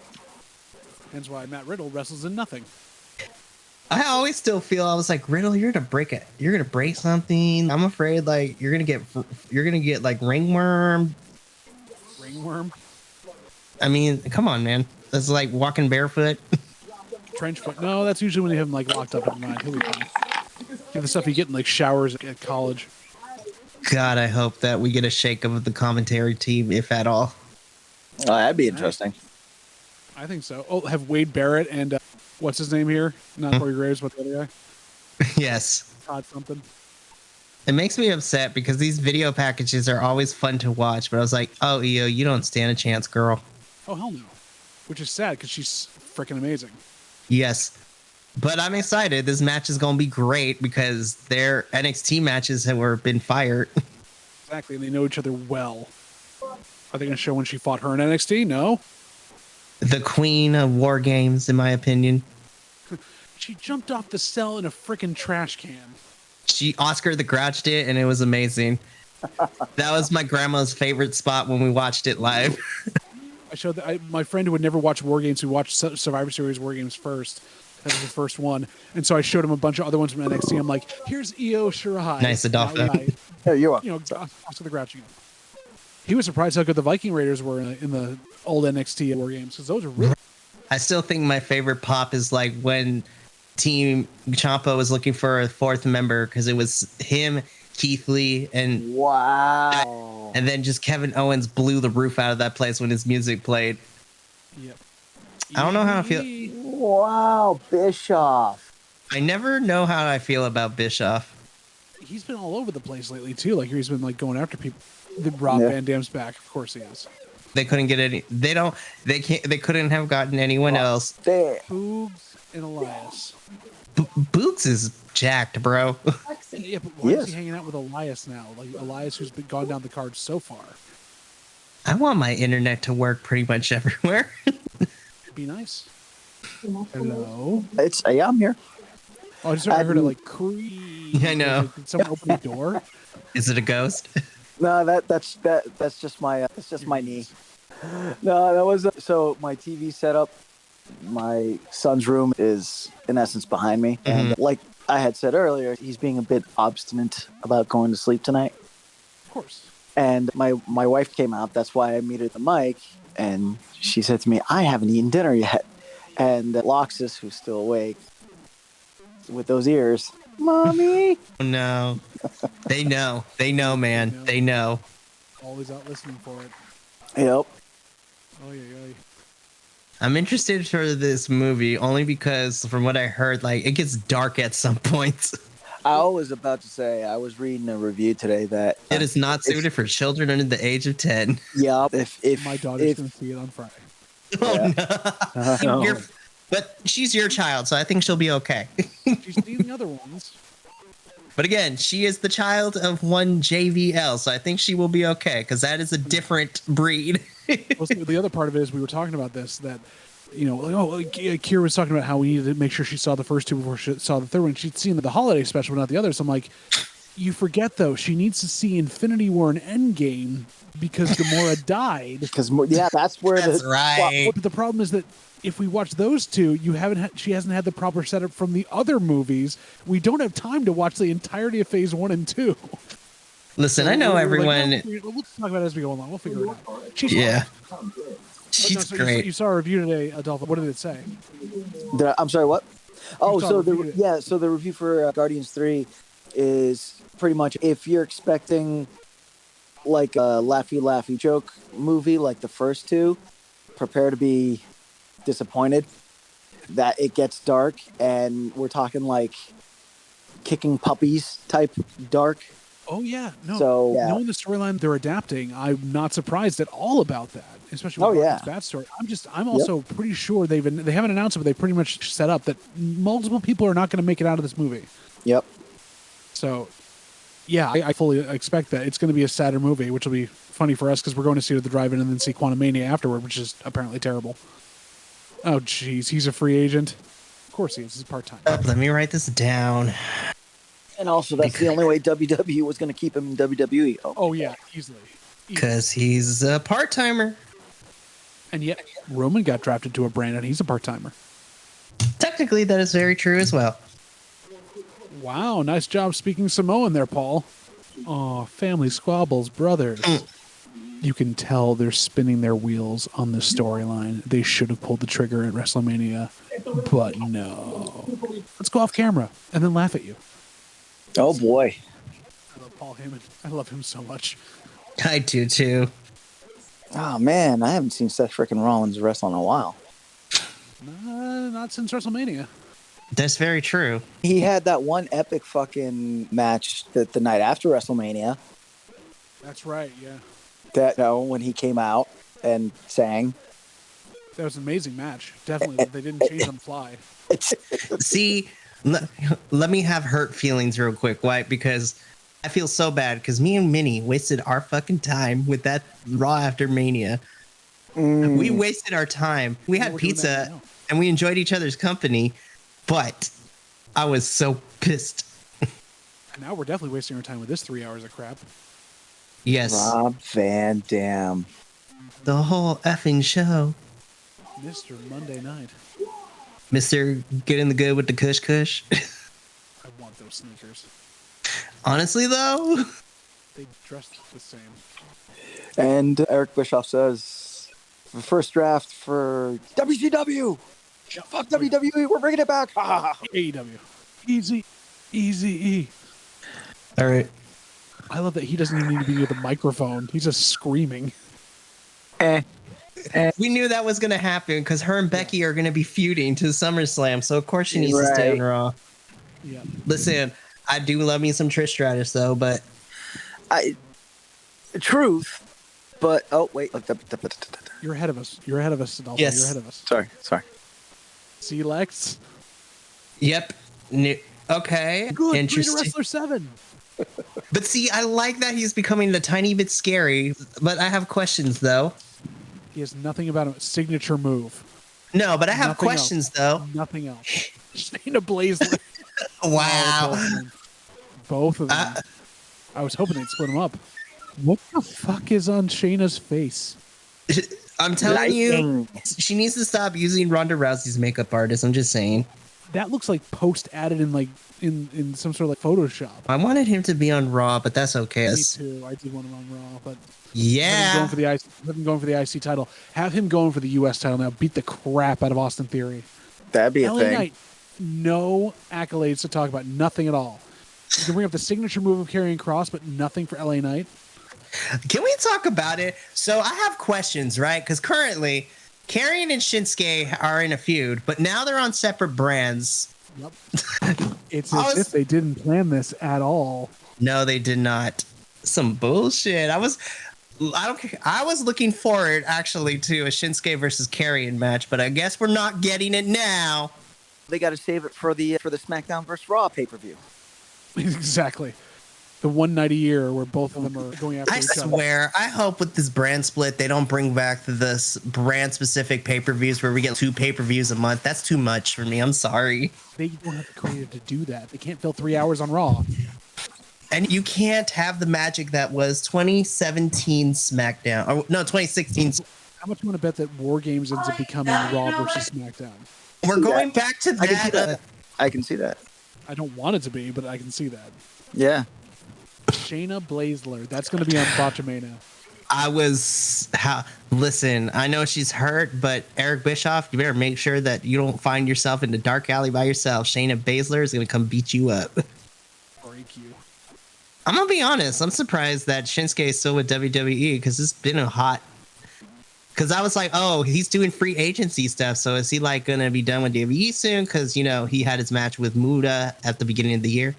Right. I don't care what nobody's... This entrance always gets me. Miz doing? What the fuck is Miz doing? They're just setting this up so Cross can attack him. So this is my other question then. So if they still have all these pieces of creative going on, when does this draft take effect? I think I asked you about this, Mikey. You don't know either. Is it after Backlash? Is it before Backlash? I'm assuming that after Backlash is said and done, then we just... Now, here's the thing. I would set this brand split in stone after Backlash, but you want to know when I think that we're going to set this in stone? When? We're going to set this... If not Backlash, I get the feeling that we're going to get this brand split set in stone after Night of Champions when we crown a new champion. Oh, the thousand years of Roman Reigns. After the Saudi show, then we get the brand split. Now, hear me out, right? So based on the fact that Night of Champions is going to be in Saudi Arabia, I've been hearing rumors of who should be in the finals for that. I don't think there should be a final. It should be a fatal four-way. And I've seen names like AJ, Finn, Seth, and Shinsuke thrown around there. Like, just those four go out. I was like, I would love that. Not going to happen. Yeah. I'm also sitting there going, again, they have to get the tag titles off of Zayn and Owens before Saudi, because Zayn can't go to Saudi unless they don't defend the tag titles, which Night of Champions. Or oh no. Why can't he go to Saudi Arabia? So Sammy's Syrian heritage, he does a lot of work with a lot of charities that like help the Syrian refugees, and he's been vocal about not going to Saudi Arabia. I won't be around that. They've oppressed my people. They've done a bunch of other things. Oh, okay. So like he's actually yes, like Sami Zayn walks that walk and talks that talk. Got it. And he, like, the first year that they still gave him like money for being part of it, and he gave it all to his charity because I'm not taking their blood money. I can't do this crap. So you have him as a champion. I just had a brainstorm, and I don't want it to be true. You're setting up Kevin Owens being annoyed with Riddle. Yeah. They freebird it because Sammy can't go on the week before Saudi. They say Riddle's got to take my place. He's my bro. He'll do it. And they lose the titles in Saudi when Sammy isn't there. It's stupid. I mean, I don't like that. But it's a way to get themselves out of the corner. That is very true. Has Shin spoken this entire time? Not yet. Which makes me upset because I know why. Because WWE doesn't like people having foreign talent speaking their native language. And who better than the face of Monday Night Raw? It is what it is. I'm just like, in the background of Adolfo. I know. Nah, we're good. It's hysterical. I'm upset. Let him speak Japanese. That's just me. So you're about like 5 to 6 seconds ahead of us, Adolfo. It's hilarious. That sounds very positive. Was that like awesome? No. Oh, but Tiff. This is so cringe. Shin just wants to kick his head off.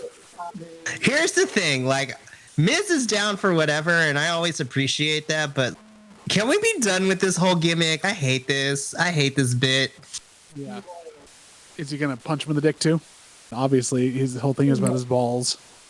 That shit's scary. That was dope. I love that. Just a little bit. All Shinsuke wants to do is just go surfing. That's all he wants to do. Yo, can we... Hear me out. She needs to work on her character, but Team Sol Ruka and Shinsuke together. That is a tag team I never knew I wanted, but need. Jesus. That was brutal. He was trying not to hit the chairs and stuff, too. Oh, Shinsuke. What have they done to my boy? Did he have to dye his hair? Who, Shinsuke? Yeah, it's all like lighter brown. I mean, it might be the lighting, but you know what? Like, you're right. It looks like he dyed his hair. I don't know whether that was like he did a blonde dye job and like took it over that, or like he's actually going white. Who knows? Oh my god! So this should be a good one. Get him off my screen! No. He's a free agent too. I still need clarification on those rules, like I said earlier. There are no rules. Because I'm trying to figure out, like, him, Ali, Dolph Ziggler, Von Wagner, of all people. They're all free agents. Why did you call? They call Von Wagner out because they have nothing for him to do. But they're not going to have anything for. He's just going to lose every week. Okay, so since we're talking about NXT real quick and we're on a commercial break, right? So Yep. let me tell you who I don't want called up right now. Granted, I didn't want the champions to be called up on SmackDown, but you know what? I feel like, if Trips is truly in charge of SmackDown, I am more confident that he will book Alba and Isla better than if they were to be on Raw. Like, I'm worried for Indy. I mean, we're probably going to get a reuniting of the Way at some point, just without Austin Theory since he's on SmackDown now. You know, I don't. Vince is going to. It's not if he fucks it up. It's Vince is going to fuck it up. Yeah, and I thought you want Gargano over with Trips for when Ciampa comes back because they want them to take care of them. But I don't know. Yeah, DIY. So I feel like Zoe is good to be called up to main roster because she's floundering in NXT. I feel like JD has reached the end of whatever he's going to do. Here's who I don't want right now. Okay. Granted, I want Braun and Carmelo to stay, especially since supposedly it was announced that we haven't got it confirmed that those two are fighting at Battleground for the title. So I was just like, it would make no sense to pull them up. I don't want to see Wesley be pulled up right now because I still want to see him and a few other people square off for that North American title. Yep. I don't want to see the Creeds pulled up yet because the men's tag team division, now that Pretty Deadly are supposedly being called up soon. If the Creeds leave, that doesn't leave a lot of men's tag teams left because all that would be left is Gallus and Tony and Stax and nobody else as an established men's tag team. I mean, they just killed into the main roster anyways because whenever Tony fights anybody now, he puts them in the trunk and he kills them, and so then they go up to the main roster. Plus, I'm sad. I was just like, I feel like Gallus and Pretty Deadly could have had a couple more matches in their feud, but it is what it is. They could have had matches with anybody else too. Like they literally have amazing matches. Let's see. I'm trying to think. What was I going to say? Was a tag team, weren't they? Because remember, it was MSK, so him and his tag team partner, and then all that went down.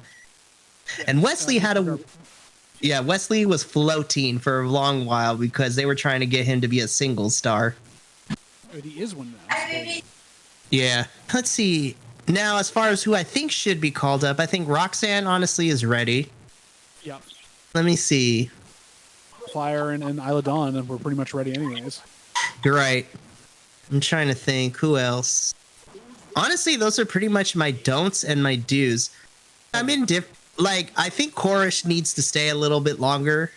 Yeah, she needs some more. I think Dragunov needs to be called up. But. Yeah, Dragunov definitely needs to be called up, but first I want him. You call him up after him and Dijak have this match that we're building to, honestly, because that's going to be a banger of a match. Backlash, they can wait. Once Battleground is done, then you can start pulling people up and putting them on television. But I want this Dragunov and Dijakovic match because that would be baller.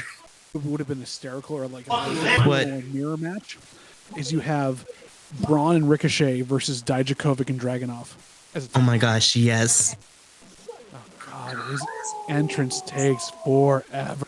Yes. And his matches suck. And apparently he's like a nerdy sweetheart. Like, I'd be friends with him in real life, apparently. But I heard that too. He's a weeb.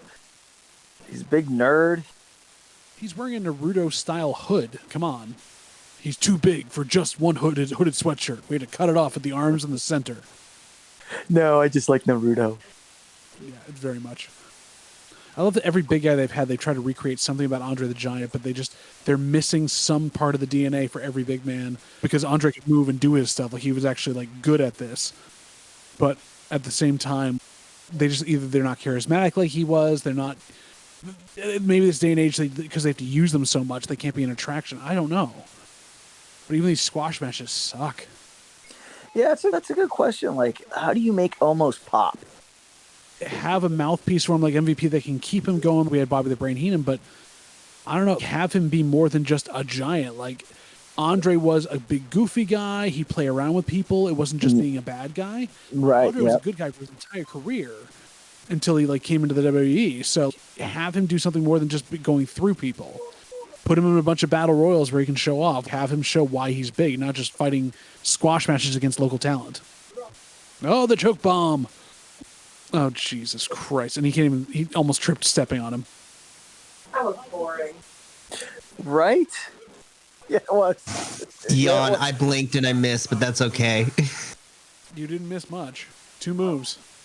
Honey, you can come over and give some commentary as well. Oh, we'd love for you to. Please. Yes. Yeah. We're always here for it. Mikey and JVL want you to come and help give commentary. Give us a good perspective, please. We're sitting here just like, what the hell? Here, I'm going to take my plate back. Mike, JVL, this is my wife, Alice. Say hi. Hi, Alice. Hello. Hi. Thanks for joining us. We appreciate you loaning us Adolfo every once in a while. You're welcome. We hear that you've been watching some stuff with him and had actually some really good takes on things of like, why is this happening? This makes no sense. What the hell are they thinking? I love everything you've said so far about WWE that he's told us. So we'd love to hear your thoughts. That's really nice. It's genuine. I agree with you on a lot of it. Oh, I have an interesting take on it, I guess, from like a performing standpoint. But yeah, as storytelling wise and stuff, there are some choices that I would not have gone with. Voices is a correct term for that. That is the choices were made. Oh, the performing standpoint, I lost my taste for their performing long ago. Even being an actor and an improviser myself, I'm like, I just have to know that's going to be terrible because it's never good.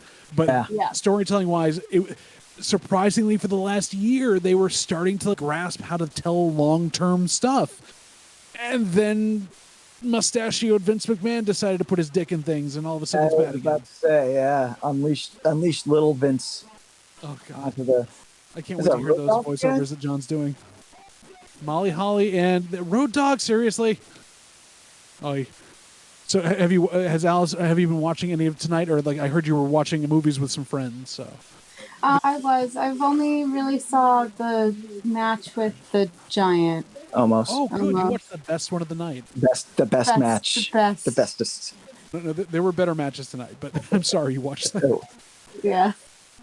I sat down and I think the first thing I said was boring. Yeah. It's 2 moves for the match. The entrance was longer. Yeah, when the entrance is longer than the match, you might have an issue. You do have one. You do. You're not might. So I'll ask you this: like, Adolfo and I were talking about this. Like, how do you make a giant like that watchable? Especially when he's still pretty young in his career. He doesn't know what he's doing in the ring, and he's obviously not good on the mic. That's why they have MVP be his mouthpiece. How do you sell him as something you want to watch? You pair him with more interesting people. So, for example, this match was really a poor setup, right? You want someone who's nimble and acrobatic to counterbalance him being the giant in the ring, Right. which I think would make him more entertaining to watch. Substance, weird. Right. Or like like you said, he's not good on the mic, which is why he's got someone else. But give him like a line instead of just roaring, right? Give him a line. Yeah. Totally. Give him some personality, because right now the only thing that he has going for him is that he's very tall. He's tall and angry. Tall and angry. I think I brought up the whole thing of since Andre the Giant, wrestling has had a trouble booking bigger giant men. Yeah. Because none of them seem to have the charisma that Andre had. Not even, you could barely understand him through his accent sometimes, but he was engaging as well as able to move a bit in his younger days. In older days, he could do stuff like he could actually like move around the ring. And look at him in The Princess Bride, like that, you see how well he interacted, whereas none of the giant people here are able to do either of those. They don't move well. They're not given a chance. And then Vince just likes to say, "Ooh, you're big." As the joke goes, Vince McMahon likes big, sweaty men. That's what he wants to see, is the big, sweaty men. Yep. Big, sweaty men tossing each other a boot. Big, slapping meat. Big, slapping meat. But I feel like there's got to be something in the DNA. We can go back to Andre and look at, like, how do you get someone across? And if, like you said, put him against someone who's a little more agile, a little bit, can do a bit more in the ring. Give him more than a 2-minute match. Give him a 5-minute match, a 7-minute match, something, but where he doesn't have to work as hard. Or have a promo where he has a line where MVP talks for him, gets everything set up, and then he says his one big thing. He says his catchphrase, whatever it's going to be. Exactly. Something. Or maybe you have to pivot a little bit with a character like Omos and not have him a singles competitor, but like a part of a tag team. or stick him in a stable as the heavy, where he only Right. has Or to yep, stable as a heavy. It sounds like they were going to do something like, with the reuniting of the Hurt Business. The problem is that when you're in a stable with Bobby Lashley and you're the heavy, that kind of doesn't work as well because Bobby Lashley's the heavy and That also is- can't talk. Oh, Road Dogg. His pants are falling down. That little dance is hilarious. All he's got left. And Molly Holly. Yeah, Molly Holly. I know her name comes up in conversation a lot, but for some reason, I also feel like she doesn't get a lot of credit like she should. I mean, she does not. That is true. Homegirl was one of the first women in WWE. Like, she actually shaved her head for this. Yep. She did everything. She took everything, and she was a great locker room leader in the back. And the one and only Ricochet. Oh, okay. They finally got drafted. I feel like they should have been drafted sooner. Seeing as they were in the first match of the night tonight. It's a Is there a silly true- one. No. You're thinking of Otis, Otis and Chad Gable. Oh, who they fought tonight. And Otis have and you- Braun went out. Oh, the professor's not here. Driving. Once again, not not a lot of accolades for Homegirl, which is a sad. shame. The professor's favorite because he knows her personally. You couldn't have at least hosted Halloween Havoc? Twice. Nothing for Bronson, or is Bronson to get accolades? Yeah, he got accolades. Former Where are the NXT. accolades? That's because Yeah. Shotzi doesn't have a signature move. Right. That's and- true. This is what we talked about. Shotzi's amazing, but she hasn't had a finisher or signature, so they've never let her win a match because that's the only way now you can win a match, which is terrible. Woo! Let's go, the Yes Boys! There they are. There they are. I what? knew they were getting drafted. I don't care what nobody says, their ring gear is immaculate. They're hysterical, and they're so full of themselves, and I love it. And they're Oh, what? You're You're so- supposed to be dead. Wait a minute. They were in a trunk, thrown in a lake. They're dead. Continuity means nothing. Yo, but this tag team division on SmackDown's gonna get a lot of fun. Let's hope It's gonna so. get. We hope so. Let's hope it's allowed They- to breathe and do stuff. Yes. Which I'm saying. Pretty Viking Deadly Raiders is on hilarious. Raw, Viking Raiders should be on SmackDown then to fight Pretty Deadly. Can you imagine the Viking Raiders beating the crap out of Pretty Deadly? So you're right. So this is a hot take, right? Like at first I didn't like Judgment Day's theme, but it's grown on me. It happens to go on every freaking week, so Leave me alone. Finn 14 staples. I love that. Yeah, that's a good shirt. That's a good shirt. yeah, it's a great shirt actually. I like that one a lot. Even though Okay. if he'd won the match would have been better, but yeah. So all right. So I don't normally listen to Logan Paul, right? Good. But I read an excerpt from because Edge was on his podcast this week, right? So Edge told Logan that the match between him and Finn that was at WrestleMania, the creative wanted that to be done at the Royal Rumble, but Edge was just like, no, let's wait on that. And Finn was even, let's wait on that. Yeah, they So are I'm just trying to complaining. imagine. I was like, what would have Edge done? It makes me think, what would have Edge done if that match didn't happen at WrestleMania? That might have been the mixed tag then. Instead. Maybe. Yeah. Although Rhea would have had her title that night. I don't know. Very interesting. I'm waiting for because they keep calling her the Eradicator. She Rhea needs to come out in the old Terminator style glasses from like TV. Yes.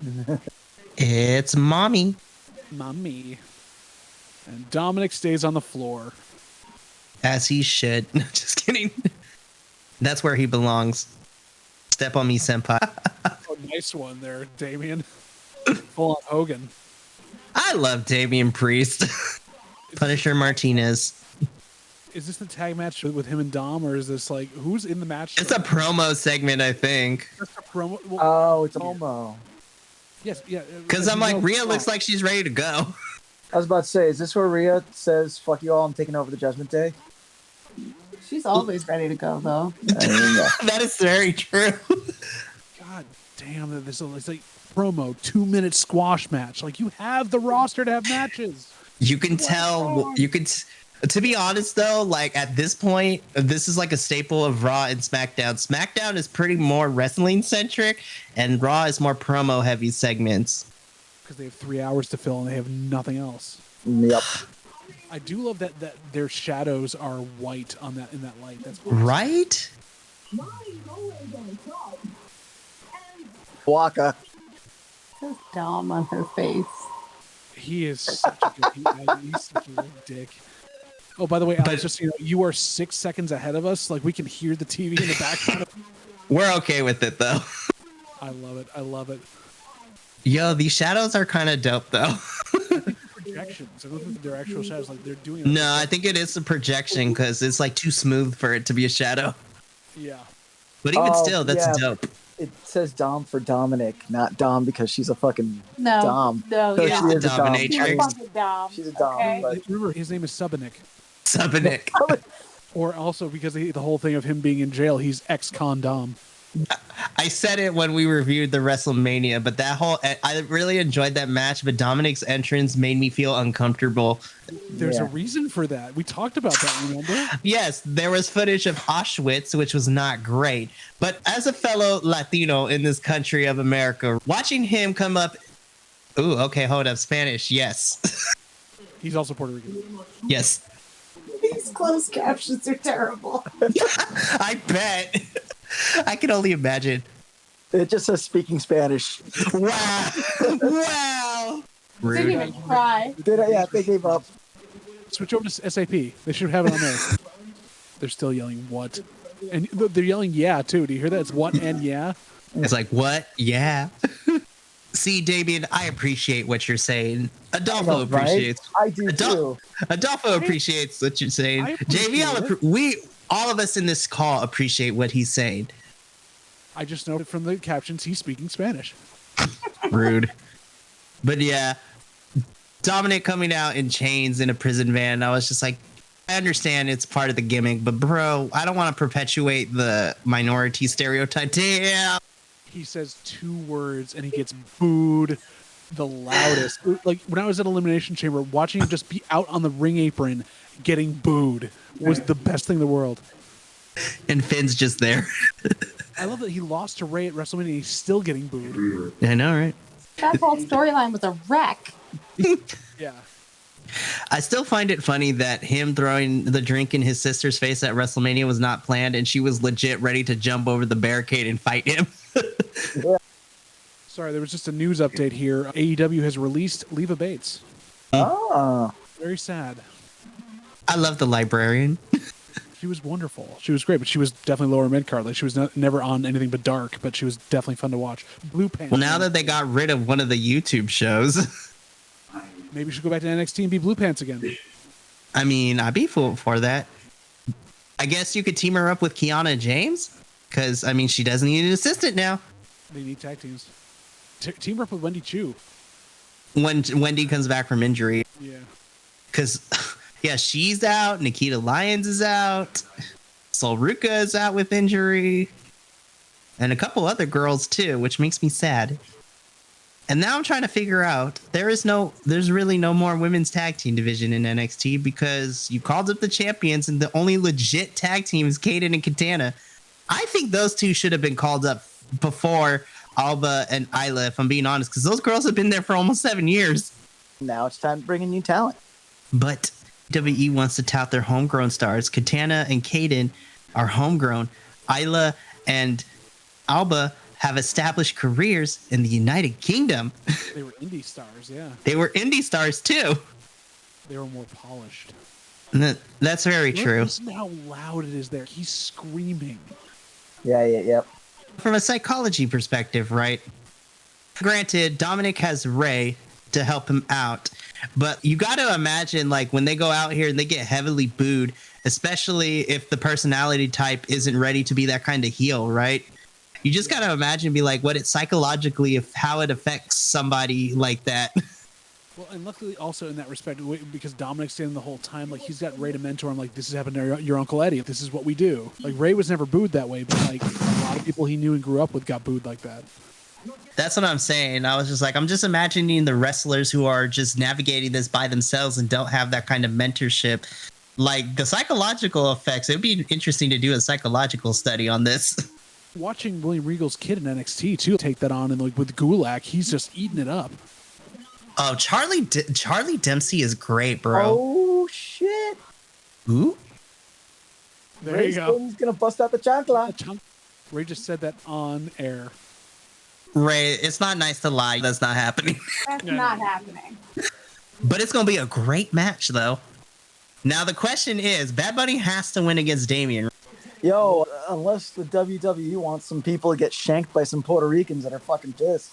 Yo, honestly, like, I would not be mad if Damian won, if I'm being honest. But I think Bad Bunny probably will win since he's literally the home. But then again, this is WWE. They never let the hometown hero kid ever win in their hometown. Except that's with the wrestlers, though, because he's a celebrity. They might. That's very true. Give me 10 minutes. That's all I ask. And What? Seriously? We saw this. Santos is eating the pin, right? We all agree on this? No, Zelina's eating the pin. Oh. Listen, I love the LWO, but can we emphasize the W instead of the L in that name? Nope, not on WWE. I also love that Zelina Vega is like half the size of Rhea Ripley. She's so short. It's still, I shouldn't be amazed by this by now, but every time I see pictures of her and Malachi, I'm just like, damn. Yeah, she climbs Mount Malachi, basically. Don't we all at one point want to at one point? He's not called the Dutch Destroyer for no reason. Nah. I think I said this on Friday, but I'm going to continue to say this. Brody King is like one of my favorite wrestlers who's a girl dad. Oh, he's such a girl dad. He's so sweet. He is. I know. I was just like, he's a beefy boy, but he's a softie. He's very introspective. And I still love the fact in his interview with Renee, like, Julia Hart has become their adoptive child. Yeah, of course. She's away from her family. And those kinds of stories always make me feel great. Definitely. I don't know. Yeah, this has been a boring night of everything, and now we had a segment-long promo into a match. How much you want to bet this match doesn't go more than 7 minutes? Oh, easily. It's a triple. It's a three-person like tag team. There's no way it's going to be. So you say Zelina is taking the pin. I say Santos is taking the pin.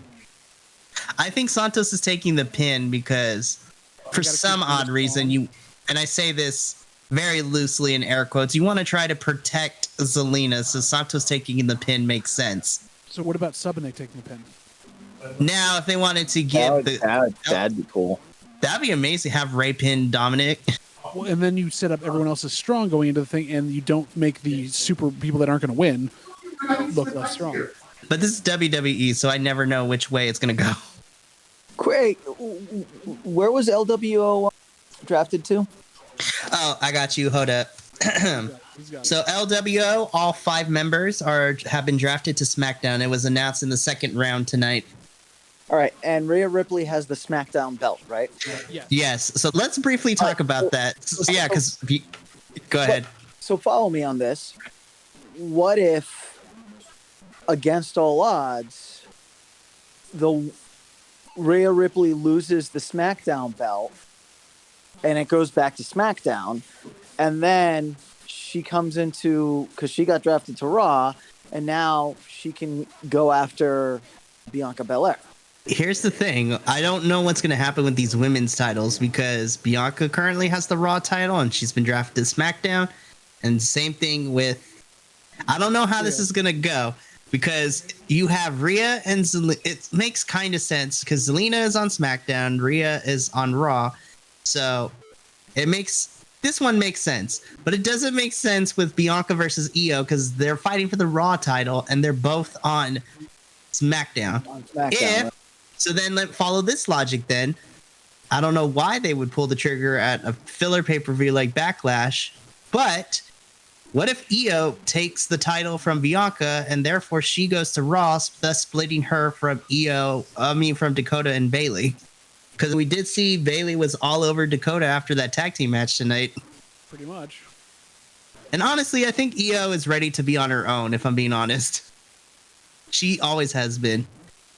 See, I still can't see now that I've seen that video of Gunther dancing at his wedding earlier today. Like, he's such a goofball, and I love him even more. You look back at his old stuff. Remember, I sent you that thing of his, like the weight he's gained and lost over the years. They showed him early in his career. Early in his career, he was like a raver boy wrestler, which is hysterical. Right. He had the green hair, and he is a nut, and I love him. He's such a goofball, and I love him. And I love Jenny too. Jenny, I'm so sad that she had to retire, but I love her. Talk about those people that took a bad bump and had to leave. I know. Her interview on Ring the Bell was very eye-opening too. I was just like, you know what? Jenny's great. There were a lot of great people in NXT UK, and they've all been like wasted in a lot of places. Yeah, and not just WWE. This is across the board. You know what? Like, I've been catching clips of Progress Wrestling, and I'm just like, this looks legit. So, can I ask something here? So she just tagged his chest to get in. But Yes. earlier in the other match, Bailey put her leg out to be tagged by Dakota and got a tag in that wasn't allowed. Told you have to tag hands. So, how does that work? Depending on the match, and I guess depending so. on the sequence, is where the tag is. I guess so. I guess so. Yep. Not Almost like a this. script and such, right? Oh, no. No DT this time. See, it's a lot easier for Rhea to be powerful when you have Zelina Vega who weighs half her size. I know, right? See, the WWE universe hasn't seen this, but me personally, I know Zelina can wrestle because yeah, when she's she's amazing. When she was part of LAX and Impact, ooh, she was crazy. But she's been off for quite a while. She hasn't even been wrestling on the other shows. So is there any rust or anything else? That is very true. Also, just randomly because it popped up into my head, at the time of this recording, I would like to congratulate Carmella and Corey Graves for the announcement that they are expecting their child. Oh, that's right. Congratulations. In November. Congratulations. And hopefully everything goes better for them this time because I know Carmella took it really hard after this last one. Which also made me mad because people were like being so mean to Carmella after she lost the baby. I was like, y'all need to take it down a couple of notches. We have something to show you over here. Someone's just got a new dress made for them. It's so ooh. Just like nuts in his face. Yes. That's why Mommy's there. Santos, you almost dropped Zelina, boy. This is the one change that I'm glad they did because remember Elektra Lopez was their female mouthpiece, but I'm glad they put Zelina with them. Oh, yeah. Because Elektra, didn't she have something come up where she was like, there was a lot of things they shouldn't have talked about or? No, I don't think she's just ready because she like in ring, she still needs a lot of work. That makes sense. And all the boys, we know that they can wrestle because I'm familiar with their work outside of WWE, especially Santos. Of all people, come on now. Well, Santos is actually pretty good on the mic, too. I'm surprised they had him Yes. Good to know beard and brow. I can take care of that as I have my whites in my beard, my brow is starting to come in. I can't relate. Hey, you just had a big birthday, though. I know. Your warranty is officially run out. I own that shit, man. The white and the Same hair. here. It's a sign that you have lived life very well and for a long time. It's a sign that I'm stressed in my life. Yeah. I'm losing hair, so that's something. And There you go. depending on certain filters and certain lighting, people think, are you going gray? I was like, no, but that'd be cool. There you go. Yo, they have Reese's Crunchy now? Whoa. We need to Back discuss up. this. It's like, back up, hold up. Hold up. Priorities. Yeah, hold up. When did they come up with Reese's Crunchies? That's awesome. That's new to me, so now we got to go find it. Oh my gosh. Which reminds me, right? So since we're talking about product placement and everything, right? This is totally like off the wall, not even related to what we talk about. But remember how excited we all got when Sobe brought back that vitamin water that we were making fun of when we did the Kids on Bikes one shot and then it actually happened? Yep. Oh, yeah. That was All awesome. the elements, the Snapple elements. That was awesome. You showing I off was the Mario like- Brothers shirt? Love it. Love it. I was like, at first I was like, I don't know whether to be proud or upset that this is the highlight of my life so far. But then I was like, you know what? This is the best thing that has ever happened to me recently. And we will take full credit for it coming back. I don't care what nobody says. They heard us. They heard that thing that we never put out anywhere. Totally. There's a small demand. I'm done. She heard all your voices now. She knows what you sound like.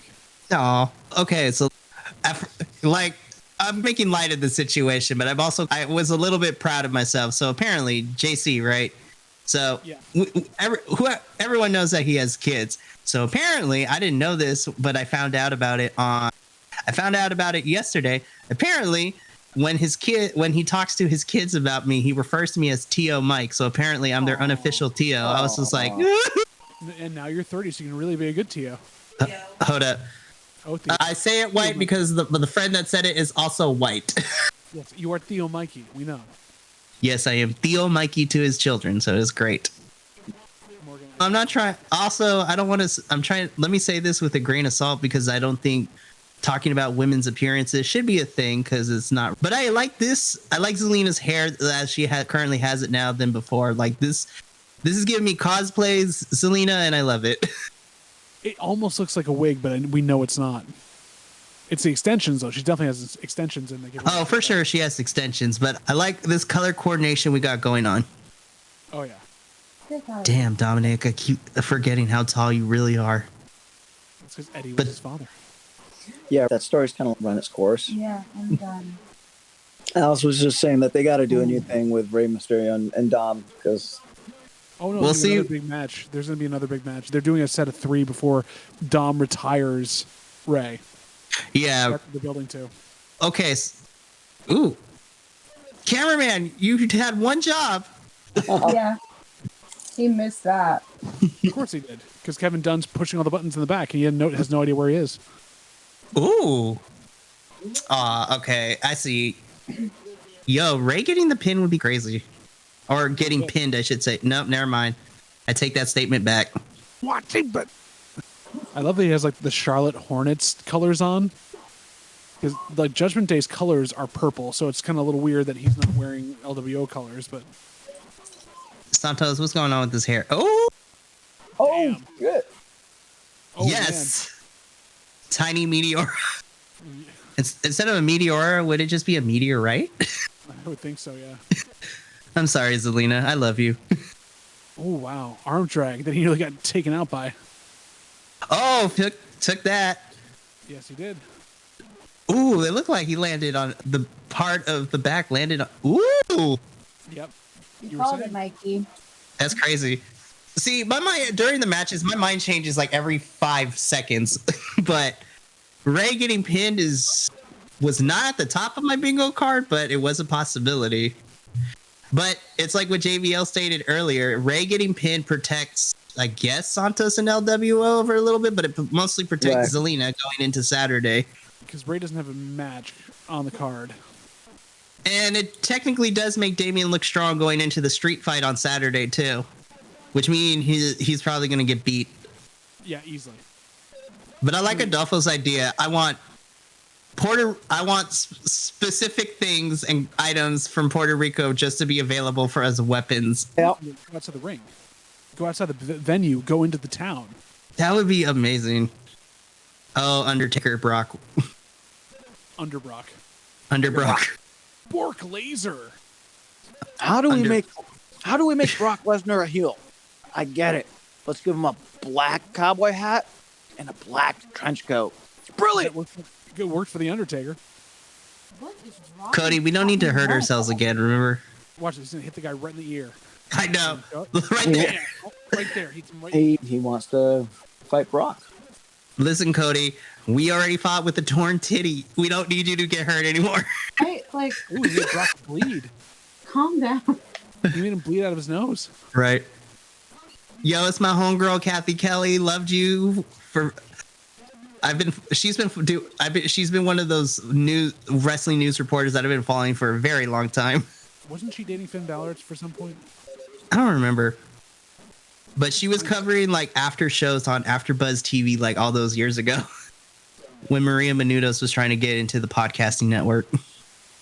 I can't pay attention to Cody because all I'm watching is Triple H's His face. The dirt face. The dirt face with everything off center though. Or as Carlos Mencia would say, "Dee-dee-dee." Framing, guys. I had Framing. one job. Yeah, one job. The person putting the decal on this damn thing had one job. It's off center. Look at It's really bad. It's really bad. Yes, I agree, Cody. You have to win. You have to win at Backlash because if Brock wins, then I don't know what to do with myself. Papa H is always watching. The back of the line. The back of the line. The back of the line. Adolfo, fun fact, if you did not know this, Cody is actually part Dominican. Get out, really? Yeah, his mom is from the Dominican Republic. Huh. and he can speak Spanish, but he has said in interviews is he doesn't put it out there because then when people look at him, they're like, nah, you can't be because he looks too white. But his mom, he is half Dominican. He also dyed his hair like platinum blonde, which That is, doesn't get him off my screen. Boo. That's just like his dad, though, Alice. His dad did that for years, too, so that's kind of like the Rhodes thing to do. Holla. I would love to listen to Cody Rhodes speak in Spanish, though, because with his lisp, that's even fun. Yo, we've been hyping this matchup. It better not end in some bullshit. Look who's involved. Never mind. You're probably right. Yeah, I just want... Wreck House. Honestly, like, I'd be down for that. This Friday. Oh, never mind. They are going to finish this feud, even though it barely started. Oh, God. Why does he have to fight Creator Wrestler 7? Creator Wrestler 7. See, okay, I still stand by my... Yes, I still stand by my statement that Karrion Kross's character should just be his legit self. Have him be the deep thinker that he is in these interviews, because that's more interesting to me. Because right now, all he does is, like, he broods and does nothing and loses, and like his promos go nowhere. So like I made the joke, like at least in NXT he had a shaved head and he looked like menacing, but with the hair he's got now, he just looks like I am generic wrestler 5 from from a 2KK. Listen, Karrion's Two's voice, it's super deep. It's super deep. I'm gonna give Minnie shit tomorrow. I was like, where were you? Yeah, he said he was gonna be here like minute 1. I was looking forward to it, me and Minnie. And you got stuck with me. I'm sorry. I didn't get stuck with you. I was by myself. Now you know how I felt for a whole hour. Yes, I do. I totally did. And no one's going to want to listen to the first 20 minutes of this podcast. But we're going to. No, we're not. Cut me out. Seriously? Oy. No, if you're serious about editing it out, I will. Let me. No. I would go back and at least cut some of the silences out. When I was trying to fix the I do that anyways when I edit these. Like all the long pauses and the silences get cut out immediately. So don't worry about it. The 20 minutes will actually be like more like 2 or 3. Probably, yeah, because we recapped the draft from the night before, gave my thoughts on it, told everyone else that you all sucked, and then I kept going. Can I be honest? I'm excited to take this to the next level and just do more shit with this. It's going to be fun. We're adding Alice on as a permanent host now, right? Oh my god. That's so stressful. You don't have to like actually host the podcast. You just have to give your perspective when you want to, and your you could be a guest commentator. Like my mom will probably give guest commentating because she's actually going to watch a little bit of Backlash with me on Sunday. Ooh, I want live reactions. I want video of this. You know what? I have to. You know what? I will get her honest reactions. I got to figure out a pay-per-view for her to watch. Like, I will say, I did get her commentary when we came back from WrestleMania because on her own accord, she only really wanted to watch it because of Ray versus Dominic, but she ended up watching all of night 1 by herself. She watched the best night. She did. And then she proceeded not to watch night 2. And when I got home, I was like, good, you didn't really miss much. She watched night 1 for 2 reasons. Dominic versus Ray, and then her homeboy from the 49ers, that's her man. George Kittle? Yes. Why don't you come explain to my friend's mother why you think Kittle is the greatest piece of person on the planet? Because he's not Rob Gronkowski? Nah. Mom, what are your thoughts on Rob Gronkowski? I don't like him because he was a Patriot. Yeah. JVL, be nice to my mother. I love your mother. Your mother is amazing. I agree with her. George Kittle is amazing too. He's great. I come back to the whole thing of I was a Patriots fan when they were terrible in the 80s. So I'm happy we had 10 years of prosperity. Oh, God. The press conference. This is the most POC wrestlers I have seen at a press conference in ever. Right. That is amazing. But it's because they're in San Juan. Yes, I know. Hey, it's Brian Saxman. Hey, Bianca. Her earrings are as long as her neck is. Listen, I love Bianca, but she will forever stay true to the culture, and I love it. My favorite is the EST of WWE, just take them off and just beat everybody up. Oh, God. Interviewing Bianca when you should be interviewing the top 3 draft picks in the WWE. I mean, I don't know if you saw that earlier tonight. She's so good at being annoying. She really is. She's perfect for this. which was even better, Alice, when she turned, because for a while she was like the white meat baby face, like hug everybody. She was in the crowd was into her. She was like everyone Part of loves her- her. She's the underdog. And then Part of she her got entrance to was the turn- inflatable peoples. Yeah, exactly. And she got to now just be so freaking annoying and go after people. It's so good. I just knew that she was going to be the unique, talented. I forget that EO came back, got called up during SummerSlam, and we're finally getting these two to have a match. Yeah, because that was Kai and her at the same time with Bailey. But hold her back. Ooh. Wow. Ooh, So are we planting EO taking the title? Because I'd be okay with that. I'd be great with that. She finally stepped out on her own and kind of. And honestly, I think, yeah. I beat her at that. You already shined. Have you seen her NXT run? Right. Yes, speak that Japanese. Speak about English. Oh man, these subtitles. I believe it. And sometimes you don't even need to translate. You know, when you Those real eyes recognizes go like real. twice. I know. Real recognizes real. And Bianca knows that. Yep. The kawaii eyes though are like, Why am I not? Of course, it's in Puerto Rico, but now I'm going to have to do my research when I make my predictions video because I got to find the theme song for the pay-per-view. something by Bad Bunny. It probably is. Holla holla. Okay, it's tonight the night where he's gonna book a tag match against the Undertaker, and it doesn't happen because he didn't do it on Friday. Him and his white sneaks, man. Those are orthopedic shoes, man. I know. Teddy Long is a national treasure. Ew. Get this man off my screen. The Set fact him that on fire. WWE is still bringing him on TV despite everything that has gone down. What's worse than the guy running the company? That's very true. Listen to the non-reaction. Nobody cares.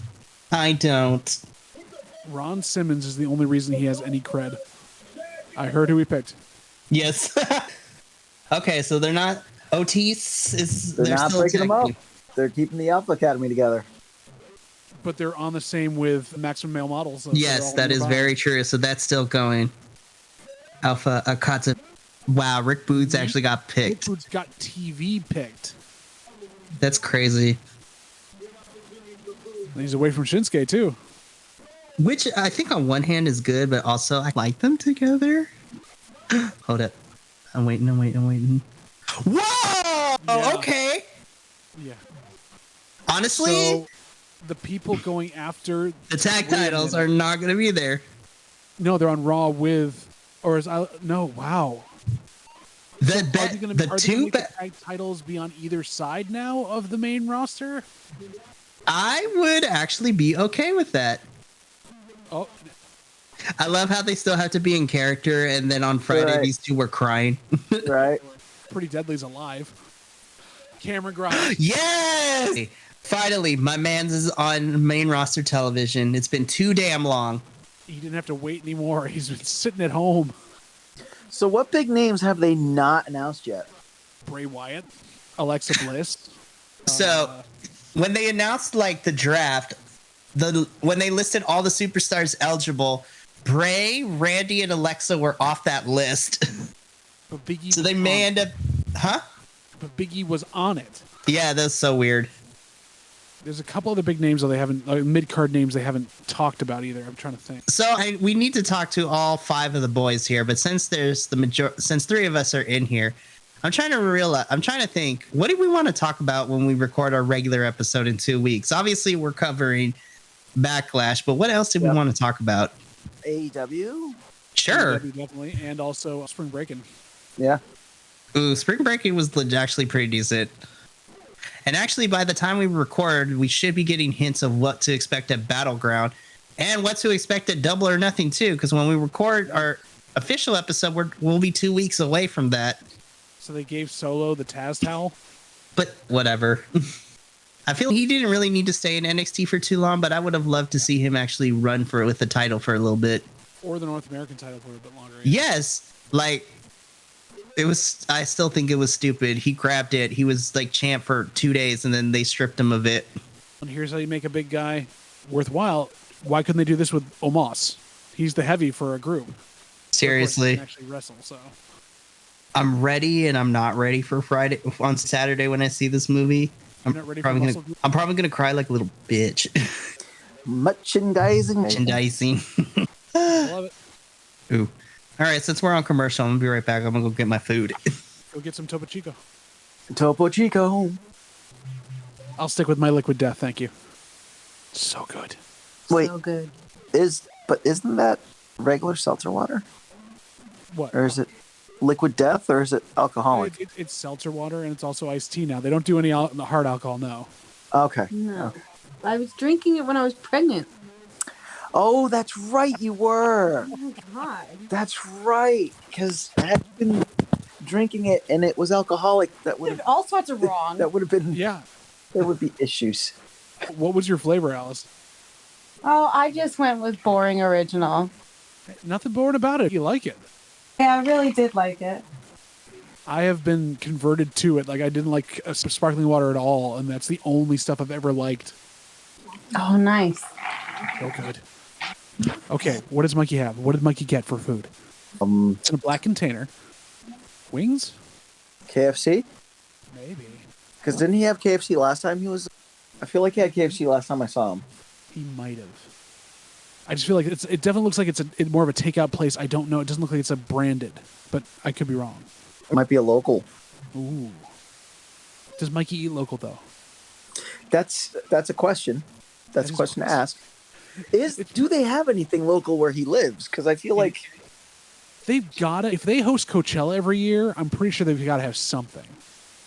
Because Indio hosts Coachella. But that's the thing. Do they have local restaurants that like us regular peons can go to, or like I don't is know. it all? Mikey, what'd you order? So I DoorDashed my dinner tonight, and I got some wings from Wingstop.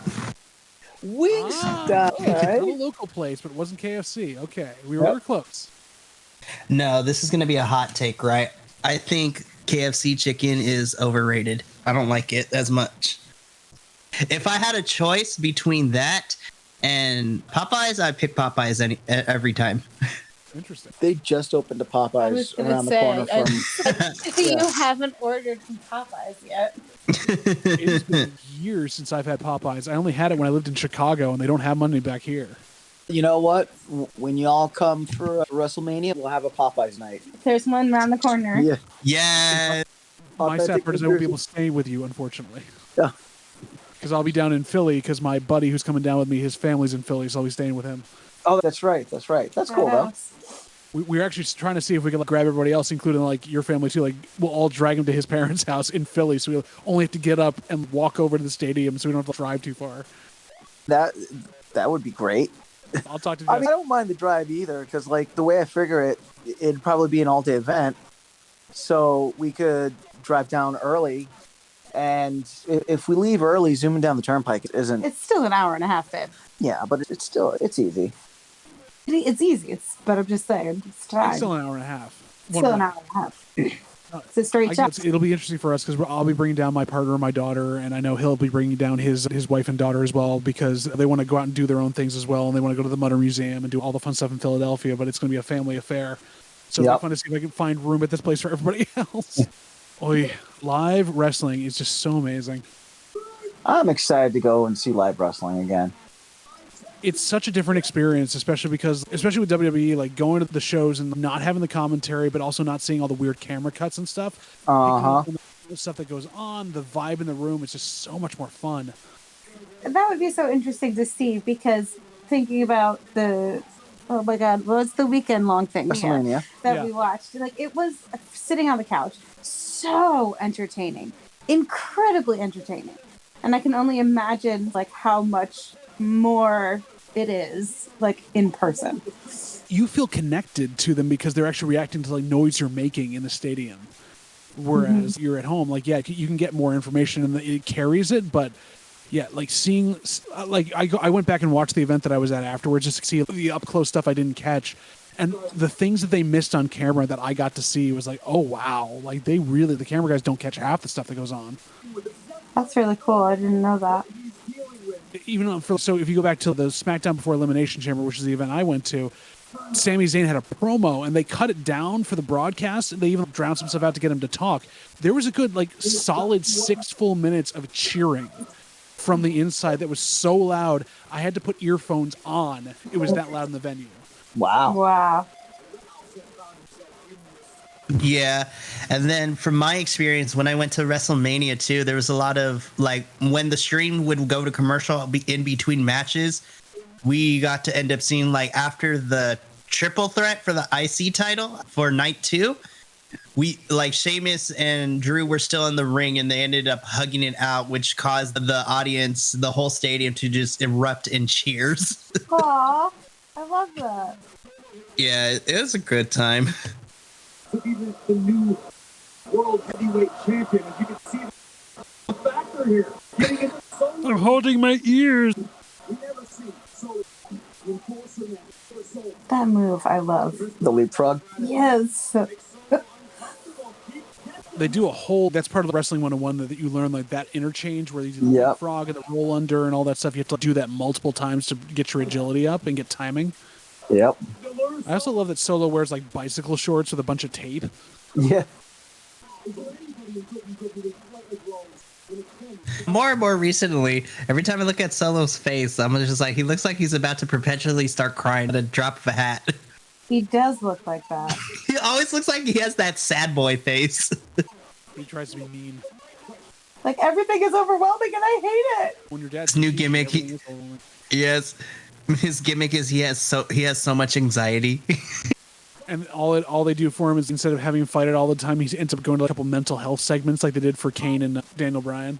Oh my gosh, where they actually have the therapy sections. Therapy sessions, like group therapy. Ooh. The other weird thing is that when he gets like intense like that, his nose curls up, and if the lights, it looks like he has a booger coming out of it because it's the shadow. Of the... So I'm sad and I have boogers. Aww. Our Polynesian sad boy. I'm Samoan. He's the Samoan sad boy. Samoan sad boy. That's the name of instead of the what do they call the Samoan like the Samoan sad boy. Which is just like him just doing a thumbs up. Yeah. He pulls the Shawn Michaels, and every time he does it, I'm sorry, bam. I love you. I love you. He comes out to like a cover version of anything by My Chemical Romance. That's funny. That is funny. There's two ways. If they were gonna do Sad Boy like in the terms that of the modern iteration of Sad Boy, he comes out to the lo-fi version of his theme song. What is it in D minor? Yeah. Just put it all in D minor. Oh my gosh. Get out. This necklace is a new piece of my soul. Girl, get out.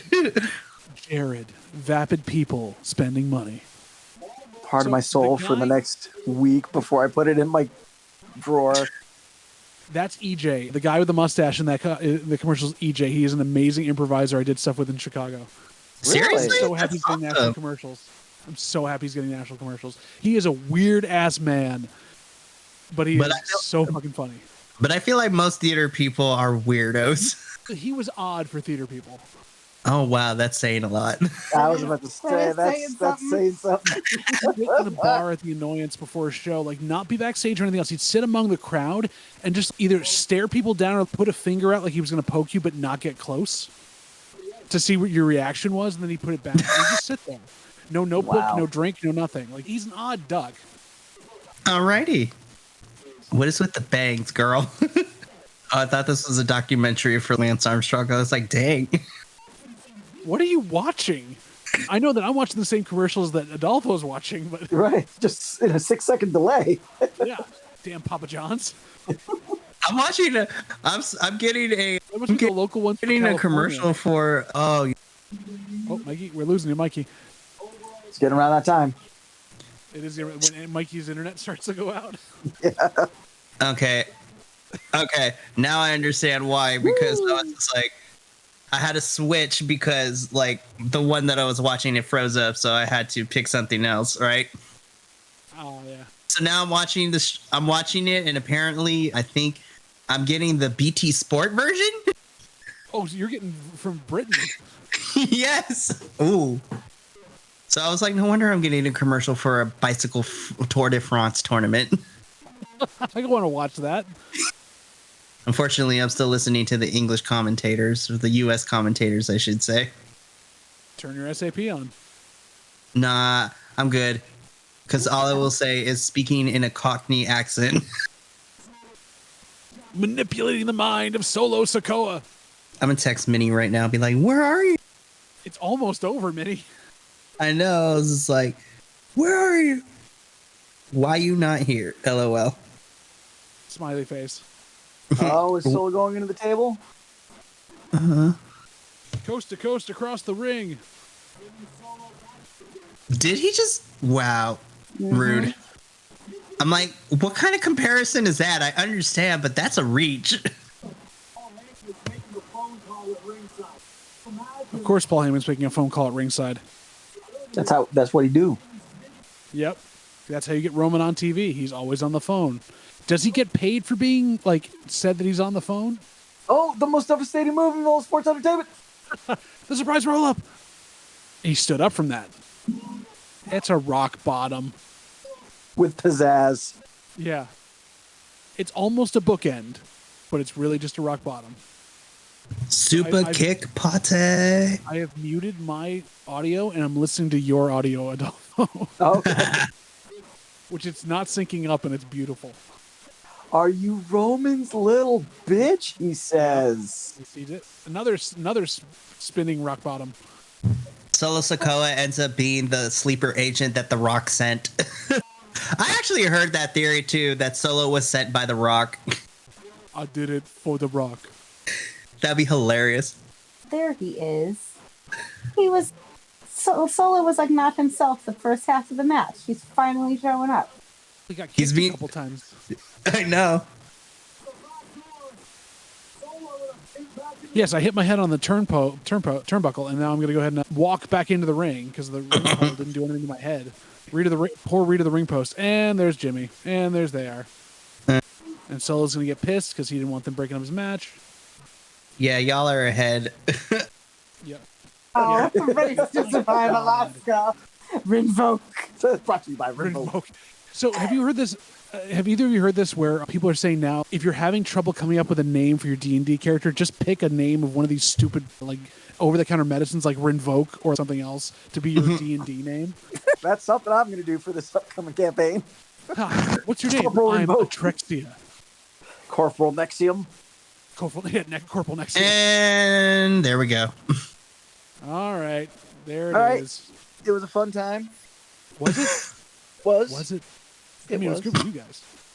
I think it was only fun. So, final thoughts before we log off for the night? What was the point of making it a draft? There was nothing different. Yeah. Yep. Of course, I'm gonna have to look up I'm gonna have to look up who the rest of the picks You're not going to tomorrow watch morning. Raw Talk? You're not going to watch No. Raw Talk? Bro, I came home and I was already late, and so I hopped on to do this, and I still have yet. I'm gonna go take a shower after this, but I'm not surprised of who's going where, I guess, because someone makes sense. I'm interested to see how this women's title situation is going to work. I guess we'll have to. Another thing where they throw the belts at each other. Yeah, that's the only thing I'm quasi interested in with the whole draft thing, and now we got the red brand and blue brand. Red bland and blue bland is how are they gonna flip flop the belts? You got Backlash coming up this weekend, which from a quote unquote common sense story writing standpoint, you do have opportunities for certain belts to go back to their respective brands. And then after that, you got next month is Night of Champions, right? No, not next month. 2 weeks later, after Backlash, is Night of Champions. Yeah, All of this. So there you go. So you do have two big opportunities for the belts to even out, as it were. One would hope. One would hope. Yeah, and I'm interested to see what happens after Backlash and Night of Champions, because WWE doesn't have a pay-per-view in June, because the next pay-per-view after Night of Champions isn't until July, and that's Money in the Bank. And of course, the rumor rolling around that they're just letting Roman get his 1,000 days, and then at the Night of Champions, that's when he's going to lose his belts. So, unless they keep pushing it for him to beat the damn. I still think that he's going to lose it at SummerSlam. Oh, wow. No, he wanted to be here. I messaged him. He's just something came up with his family, but he really wanted to be here. I But have yeah, no idea, so- Adolfo. I don't know what they're going to do with this. It seems like they need to figure out how this is going to work mechanically, and they still haven't. Yeah. But it's not that they haven't. It's just that there's a mustachioed individual Who likes big sweaty men? who likes big sweaty men and is going to fuck it all up. Yeah, easily, So, easily. and that's the final line, the final word. Yeah, because Adolfo said so. Because Adolfo said so. honestly. Like I said, normally I would be watching this by myself, and it's always hella boring, but we can be hella bored together. It's not saying much for the product if it's hella boring. Yeah, true. If I'm being honest, at least like when I'm watching it by myself, I am thoroughly more entertained and I look forward to SmackDown, but I always dread Raw. Yeah. I'm just 3 hours. I was just like, if you made it interesting, I would care, but it's not, because 80% of Raw is usually just promos anyways. Or promos into an ad break. And no. Oh, that was a slog. Oh my goodness. But I was entertained, and we can officially say that the draft will have an update later, but officially the draft is over for 2023. Yep.